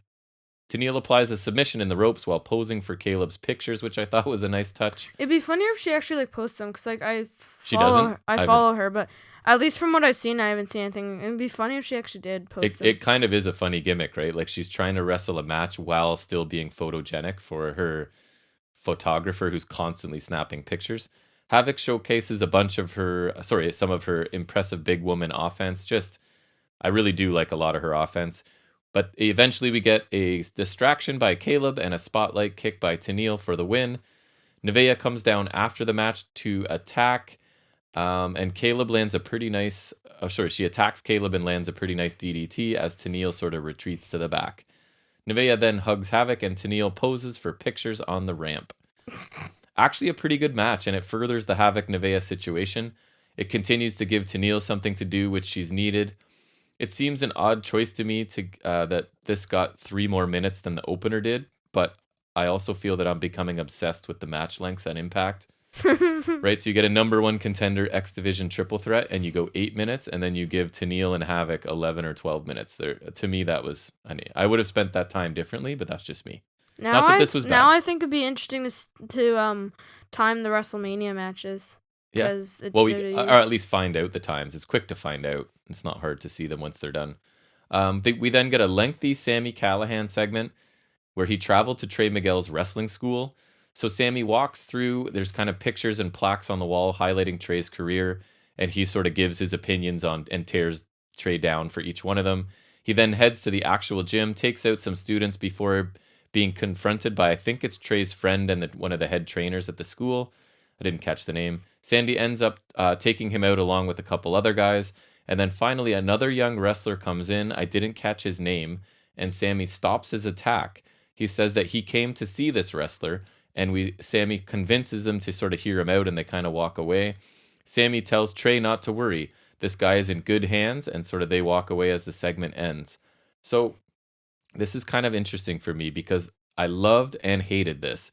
I really liked this and thought Sami did a really good job. I was really interested in it, and this is sort of a better take on his ultra-violent nature for me. I thought he was really cool. But oh my God, man. And you could go back and watch this for a couple seconds even and see this. This crap with the glitchy audio and video, because it's still like the remnants of his hacker gimmick, almost like made me want to stop watching this. It's way too much. It adds nothing. It takes away so much from a very cool segment. And literally, I'm not exaggerating. It would stop me from watching this segment over again, even though the content of it I really, really liked. But the presentation and this need to incorporate his hacker gimmick stuff, it's awful, and it really took away from it. So I don't know. Overall, a really good segment, but kind of tough to get through with all the glitches in the sound and the video. Strange choice, I find, by Impact here. And I'm assuming I'm not alone in that, because I feel like maybe it's just I'm the old man saying get off my lawn, but I honestly think if you were to check it out later, you'd be like, nah, that's super annoying. So sadly, we go from this, what I thought was a strong segment, to Swingers Palace, which guess what? I didn't love it. Surprising. TJP is at the table this week playing blackjack. TJP, that's a recipe for disaster. So guess what I want? Take a division I like, the X division, and some wrestlers I like, and stick them in a venue that I can't stand. And it's, anyways, this is what we get. I thought you liked Swinger. I don't mind Swinger in small doses. I don't think this is how he's best spent. So TJP is at the table this week, and Ace and Fulton come in. TJP has predicted that that's right. He predicts what Ace would say, and he's collecting money from Bravo, right? Like he knows Ace is going to come in and complain, and he's like, I knew you were going to say that, and I bet on it, and then he gets money. Haha. Chris Bay shows up. Oh no, now he's got the taint of the casino on him. He shows up, and Impact is trolling me at this point. 2 of my favorite wrestlers involved in like my least favorite stuff ever. Ace Austin at some point flirts with Alicia. Swinger wants them to hold off on their mats so that he can go and get odds. Of all the people to flirt with, you flirt with Alicia. Yeah. This was nowhere near the worst segment involving Swingers Palace, but I definitely resent it being used to further X Division storyline and guys that I like. This seems to be the casino's new role, right? Last week, I don't know if you remember, it was James Storm and Chris Sabin. So it's sort of like tag team storyline developing. And wasn't good or whatever. Right. And now we're using it to develop X Division storyline. So it seems like this, I don't know, hopefully they're just passing through and they're not back here next week, but we'll see. Then Violent by Design get a segment, and it's EY basically telling Diener that he's going to face the consequences for failing to beat Jake something last week. And basically saying, if they don't do the right thing, the disease can come back. And Diener actually agrees. Doring sort of takes him into the next room, and where the implication is we hear him beating on Diener. So Diener then starts... Why? Because he's getting punished for not beating Jake something last week. And they're basically like, sorry, but we have to do this or else the disease comes back. So Diener crawls back in, and Young asks him if he understands that this was for him, and Diener says that he does. So I actually thought this was kind of cool. It's like EY is a cult leader at this point, and he pulls it off well, as I've said in the past. So I wonder if they will add more members, because I am a bit of a sucker for the recruiting new members thing. I think they should have added Jake something. Yeah, I kind of like him as the baby face right now. He's doing a good job. Yeah, but I was just thinking then they could have like Violent Deaners. Violent Diener cousins, yeah. You never know. They could go that route eventually. So I thought this was decent. Next, we get our weekly AEW paid segment. Tony talks about AEW, Impact, and New Japan are together against them. And he says he doesn't need to tell us who they are. Really? He says Impact used to be the leader of this group, but now it's AEW that leads. He granted the exploding barbed wire match because of Don Callis' request as sort of a thank you for letting him, do stuff on Impact. He then hypes Paul White's debut and goes over the card for next... Oh, right, because technically this takes place before AEW. Right, the night before Dynamite. So he goes over the card for the show the next night. I like this one. It was way more serious than usual. They didn't take as many shots at Impact. But I like when they do that. They did give a little bit of an acknowledgement to Impact's history, saying you guys used to be the leaders of the other group. Like that Okada thing I mentioned earlier, right? Like, I actually watched a video on that. Apparently, like, Okada, he just kept losing on Explosion. Guess what? The only match he won was by disqualification. He had one match on Impact. Nice. Oh, they misused him. Huge. Yeah. Obviously. But at one point, they were the leader of the next tier of companies, right? So that's what they're saying. What do you mean, like? So it's always been every other company versus WWE. And then at one point, Impact was like the leader of that group. Oh, right. Like, kind of like more prominent. Back maybe when they were on Spike TV and stuff, right? When maybe they were like mid-2000s and then like maybe early 2010s. So now Khan's saying that group still exists, but we're at the forefront of it now. It's still everybody against the giant WWE, but now we're the ones leading the group of others. Which is true, right? That's what I say. He's speaking the truth about uniting against WWE. And more importantly for me, he seems to be acting on it, right? He's not just talking about it. He's actually doing it. So it's a really interesting time to like wrestling and non-WWE wrestling especially. Yes. We then have Moose. He cuts a promo as sort of a highlight package is playing underneath or over top of it, I guess. He talks about always considering himself a champion, even though people didn't take the TNA World title seriously. Impact isn't called TNA anymore, and he understands that. But his problem isn't with Swan, but with the disrespect of him not being seen as a real world champion. He himself not being seen.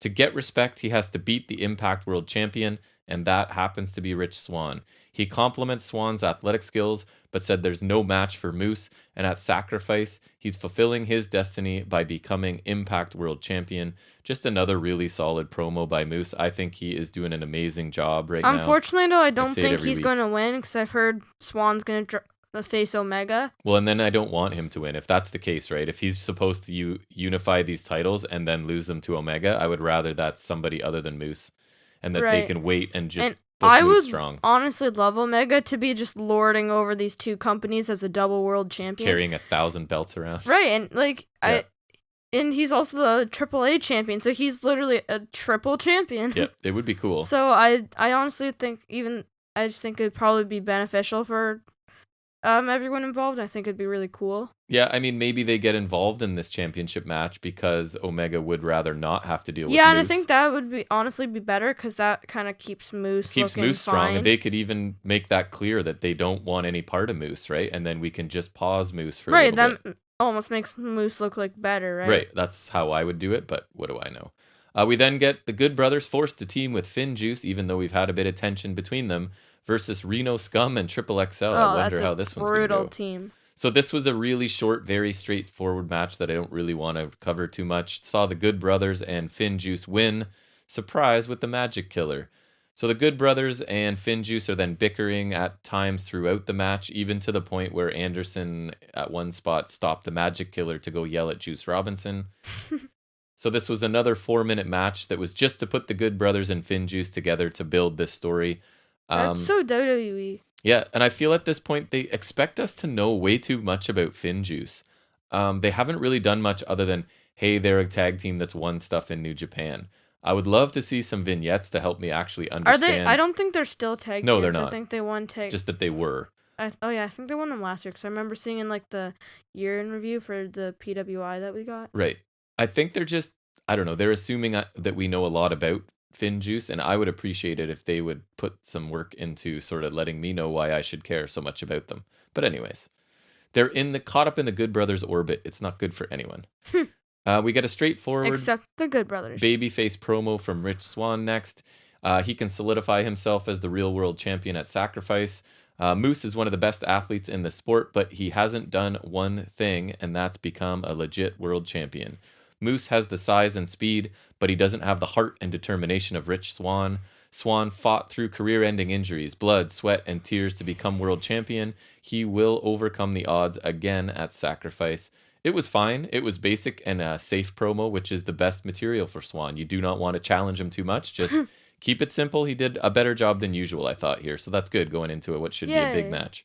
We then get an ad for Rebellion, which I won't go over. That's the one after Sacrifice, right? That's like one of the legit pay-per-views. Yeah, so they stagger between like a minor, it's almost like a special, and then a pay-per-view sort of thing, it seems like. Yeah, because Sacrifice I don't think is a major show. I know Rebellion is because I remember seeing it before. So Good Brothers are then shown bickering with Juice Robinson and Finlay backstage. Eventually, a match between the two of them is proposed for Sacrifice for the tag titles. I thought it was already. Finlay and Juice, get ready, because this is like historic. This is the first time somebody gets over on the Good Brothers right here. Finlay and Juice fist bumped after it's over because they know they just tricked the Good Brothers into giving them a tag title opportunity. So holy cow, right? They actually got one over on the Good Brothers. So what does that mean? I assume it means they're going to get destroyed in the match so that the Good Brothers can get their whatever back, right? So anyways, somewhat being sarcastic, but I'm also not really. Right? So they actually fooled the Good Brothers, so I imagine now they're just going to lose the match. But anyways. Right. We then get Brian Myers versus Eddie Edwards with Matt Cardona as the special referee. Oh, it's like your dream match and there. It is. And my prediction right off the bat is I assume that Cardona will inadvertently cost Myers the match, right? That makes sense. And then because we're obviously baby stepping towards Cardona Myers at some point. They're best friends in real life. Myers immediately goes... Is he still wearing the eye patch? Yep. And so funny you asked that. He immediately goes for a thumb to the eye of Eddie Edwards to take control, just so he can have some empathy and know how Myers feels. Edwards uses Cardona to jump over the ropes to Myers onto the floor at one point. We get a nice flatliner by Myers, a backpack stunner by Eddie at one point for a near fall. And then the finish comes when Myers loads his elbow pad in the corner with a foreign object, not really even hiding it from Cardona, I guess assuming Cardona will just kind of look the other way.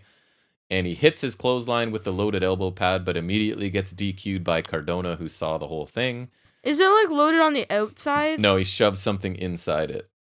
Okay, I mean, like, is it loaded on, like, on his elbow or, like, on the inside of his elbow? Oh, I don't know. I didn't pay much attention. Because, like, if it's on the outside of the elbow pad, like, you know, the outer side, then that would be more fit for, like, a forearm or something, or an elbow. Yeah, I think he did. He put it on, like, where the joint bends, like I think. His arm. Yeah, so it would make not sense. Not his armpit, but, like, his elbow pit. His elbow pit, yeah. There it is. That is I'm pretty sure that's the medical term for that one.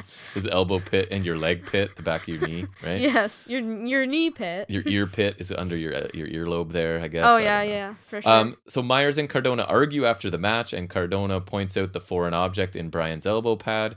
Cardona then went to go check on Eddie while also sort of looking over his shoulder to make sure that, basically sending the message that he knows he can't just turn his back on Myers at this point, right?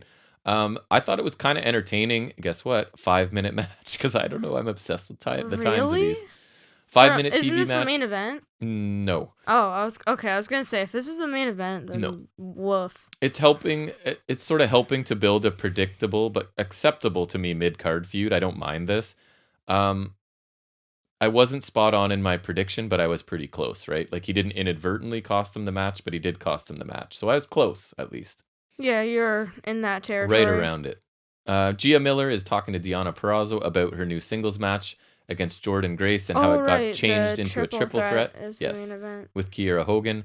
Deonna talks about having to change her game plan due to the match changing, but because she's the virtuosa, she's well equipped to change plans. She ends by admitting to taking out ODB last week, and I just thought this is another really strong promo from, I think she is just, like, honestly, a fantastic professional wrestler. Like, all facets, she can do it. She's believable. She's an awesome heel champion. She's great. I don't know what WWE's problem was with her, but she's probably cool. Her appearance. Yeah. Her lack of fitness, although I don't know. I think she's not fit. like the worst. No. So then we get a rundown of the Sacrifice card, which I don't want to make predictions because who cares, but here's the card. Rich Swann versus Moose for the Impact World Championship. Swann. Sorry, Rich, what did I say?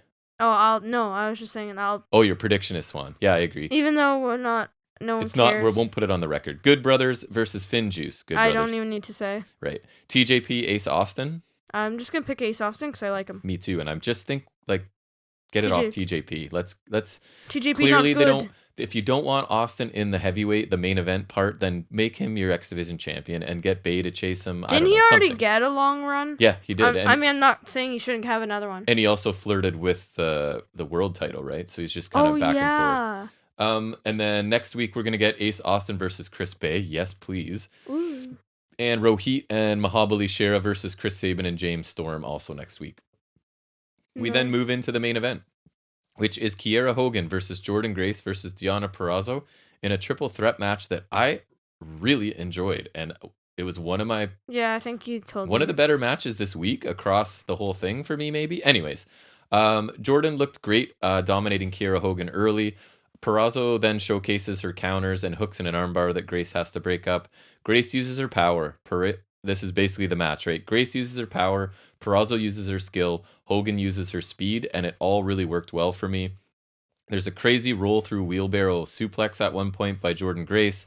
We have a brawl breaks out on the floor, and Grace dives onto the group. The finish comes when Steele saves Hogan from a Grace Vader bomb, and Purrazzo sneaks in for a roll-up pinfall on Grace. So Jordan, Grace, and Tasha Steelz then brawl to the back. ODB shows up and hits Deonna with the Thez press and a TKO.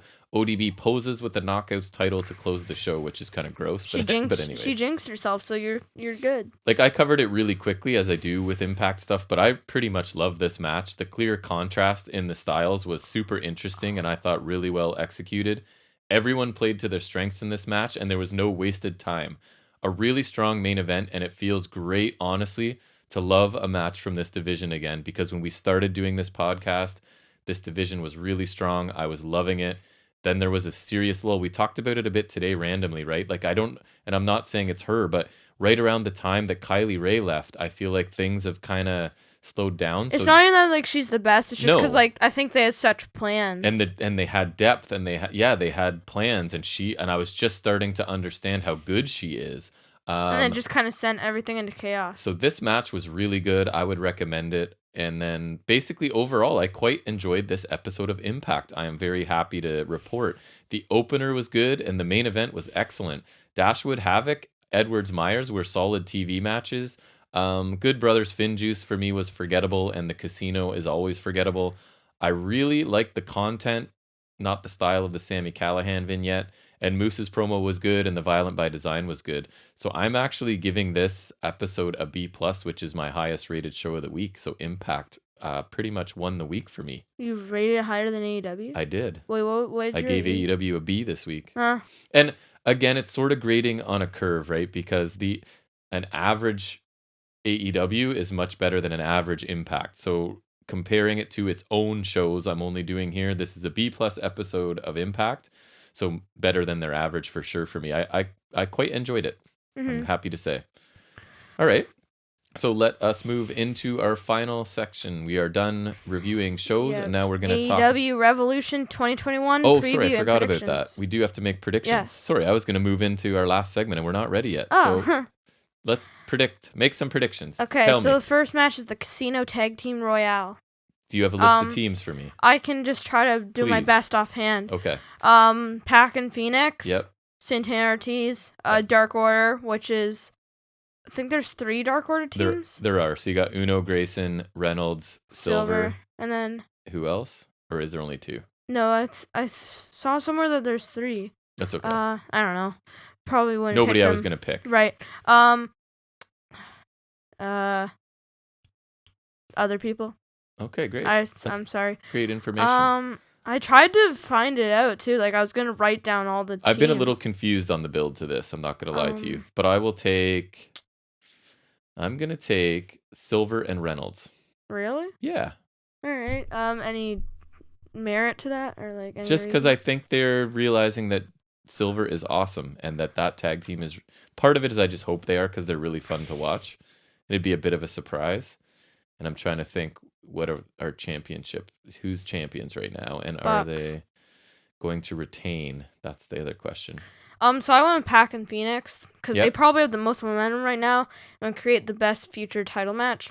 I'd be fine with that as well. I'm disappointed it's not Lucha Bros in here and Pac in the ladder match. I think all around that would work better. Right. But still, it's good. So, and I think them versus Bucks or Inner Circle people would be great. Nice. That's probably a better pick, but I'll stick with mine. Sabian and Miro versus Taylor and Cassidy. Sabian and Miro? All right. Just because I think they need to start winning, right? They need to start doing something, and hopefully Miro is aggressive. I agree with that, but I picked them because I don't care who wins, so I picked who I like better. And who I want Sabian. To win. Yes. Okay, that's and fair. I even like Miro better than them. Face of the Revolution ladder match. Penta, Cody, Scorpio, Archer, Max Caster, TBD. I will take Penta. Yeah. Is that who you're taking too? No.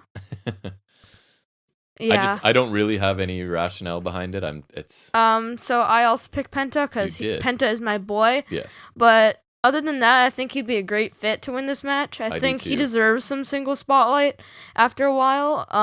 And I think he and Darby would have an amazing match. I don't know who the to be determined is, but I don't really think it's fair to pick them. No.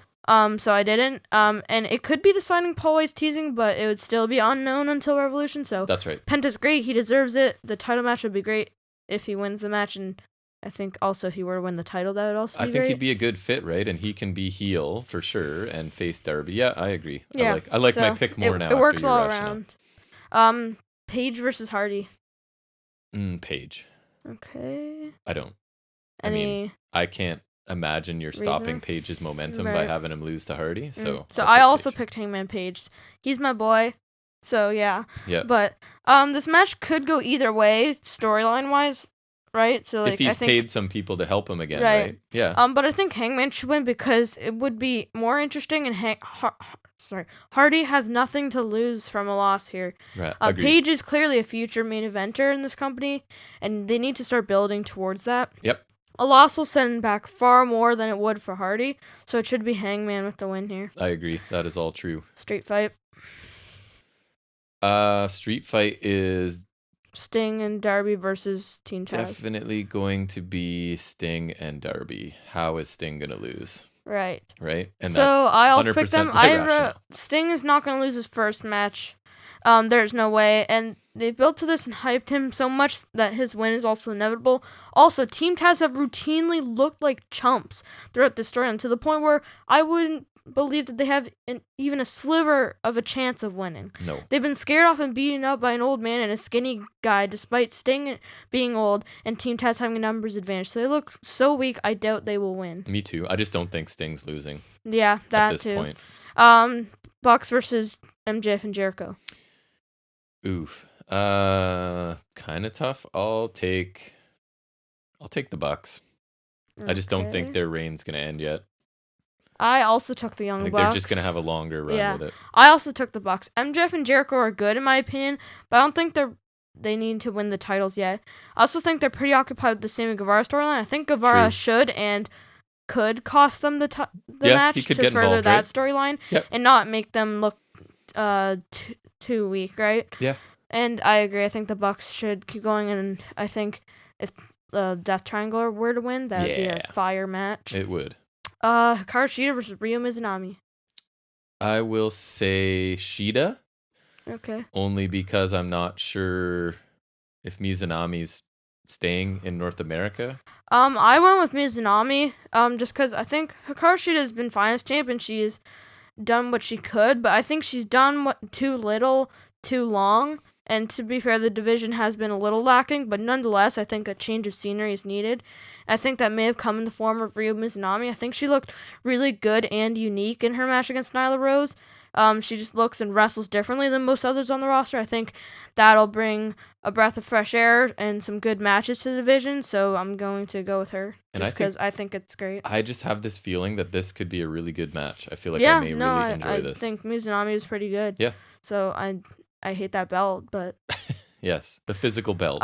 Omega versus Mox. Omega. Yeah. I think Mox is going bye-bye for a little bit to deal with Bebe's and New Japan stuff. I think he's just going to take some time from AEW. Yeah, he deserves it. He worked his butt off last year. And I mean, if it were me and it doesn't seem too off in the distance, I might wait to bring him back till there's a crowd and imagine the pop when he... Oh, yeah. Right? So that would be awesome.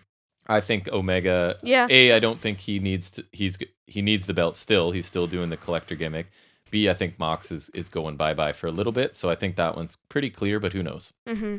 I also went with Omega. I think that you made a good point. I think, Mox, I think he's earned a break, right? Oh my God, yes. 100%.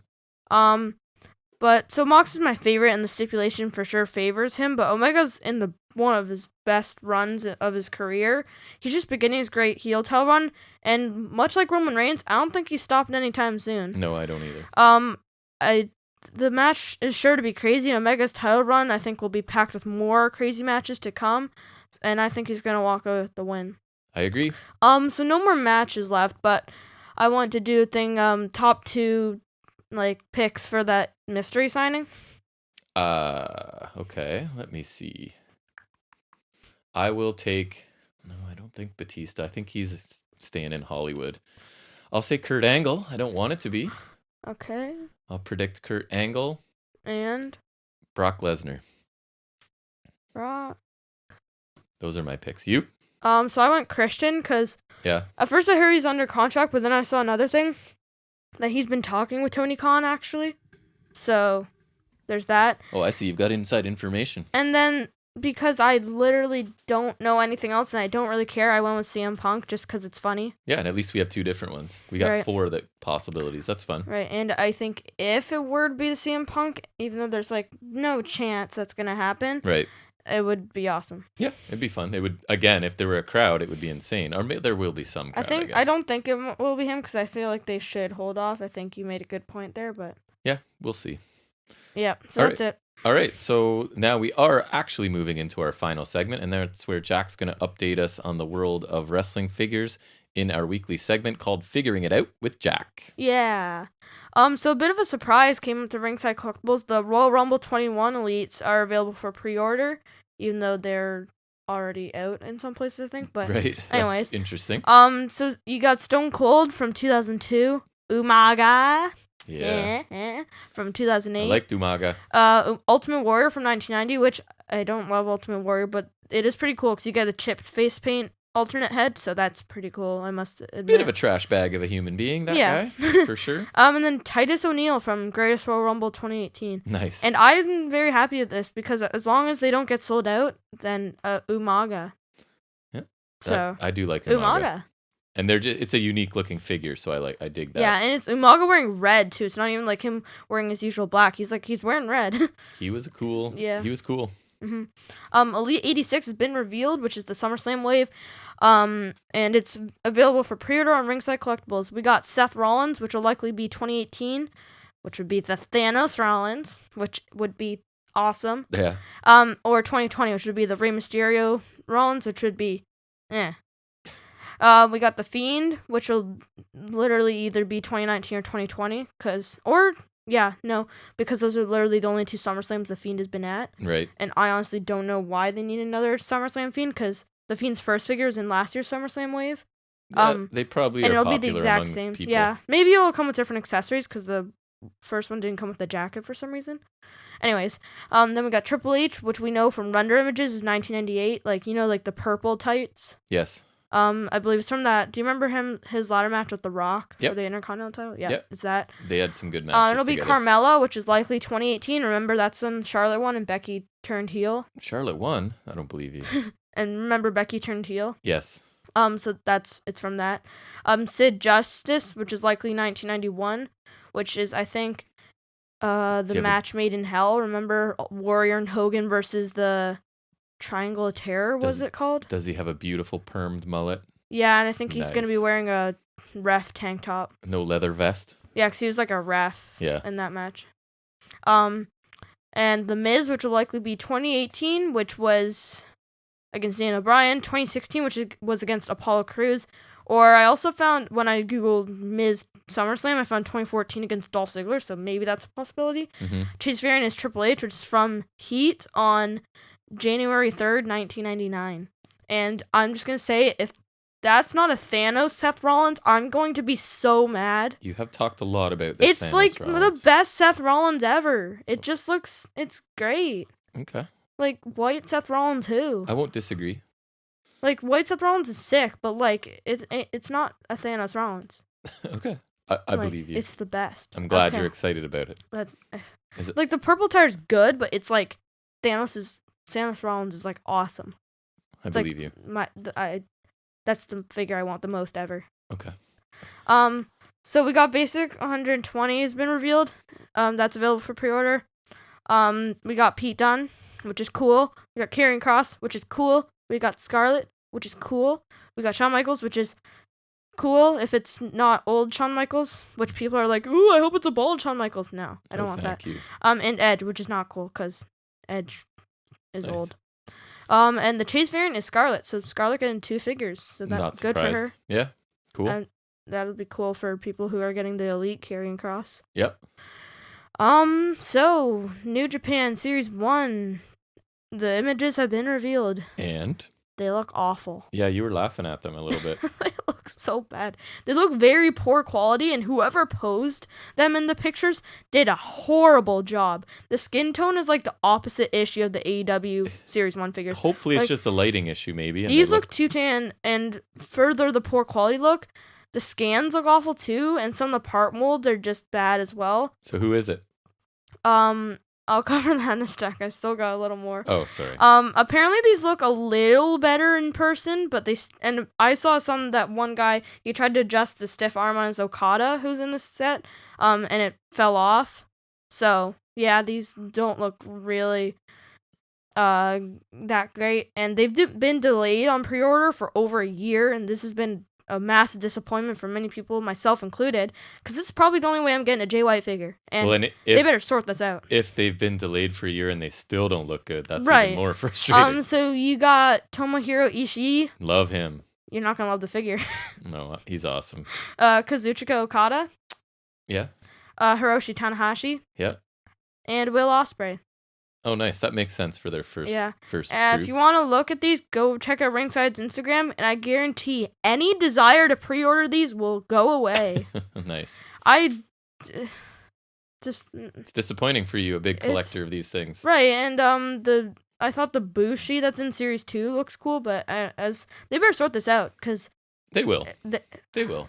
This is their first attempt. I want a Jay White. Sometimes the first edition don't go well. And AEW Unrivaled 6 lineup's been revealed. Looks like a decent set. People are mad because there's only 2 new figures, like new people. They do seem to be going back to the same people a lot. I'm not that mad. I'm more mad that it's like there's 7 Codys now. Right. But we got Jake Hager who's new, which is cool. Like, it'll complete the inner circle. Well, minus Wardlow. It'll complete the original inner circle. We got MJF and Chris Jericho again, so that's pretty cool. Nice. Hikaru Shida who's new. She's probably gonna come with that god awful belt. Yeah. And we got Lucha Bros again. Nice. Hell yeah. I'm gonna get those again. Cool. I'd take any of them. Chase and Rare variants are unknown yet, but I'm for sure gonna get those Lucha Bros, because too many Pentas is never enough. And I'll get Phoenix too. Sure. Sounds All right, good. that's it. That is a bunch of new stuff and from multiple companies, so that's cool. Yeah. All right, well, that brings us to the end of episode 33. We are creeping up on 3 hours, so if you're still listening to us, good for you. That's amazing. You deserve something. I can't give you anything, but maybe someday. If you listen to this all in one sitting, then contact us and we'll give you an imaginary award or something. Right. And I wouldn't be surprised if we're not We'll shout anyone out who we will for sure. Messages us with they listen to it in one sitting, or even not in one sitting. It's like if you listen to every minute of this in any part, then that's cool. That's a feather in your cap. Cool. Yeah. I wouldn't be surprised if we're back a bit early this week, because we may want to talk about Revolution early. We'll see. So keep your eye out for that. How early we're able to watch it. We'll be fine. Don't worry. So keep your eyes out for that. It might be early in the week when we get a chance to sit down and talk about it. We'll probably try to do it Tuesday again because that's usually a good day. Yeah, we usually have time on Tuesdays. So keep your eye out for that, and who knows what else might be coming your way. But as always, thank you so much for spending any time with us. The numbers, people seem to be enjoying it, so please let us know. Contact us. We'd love to hear from you. And I guess until next week, we'll see you back here at the same time, same place. And until then, take care, everybody. Peace out.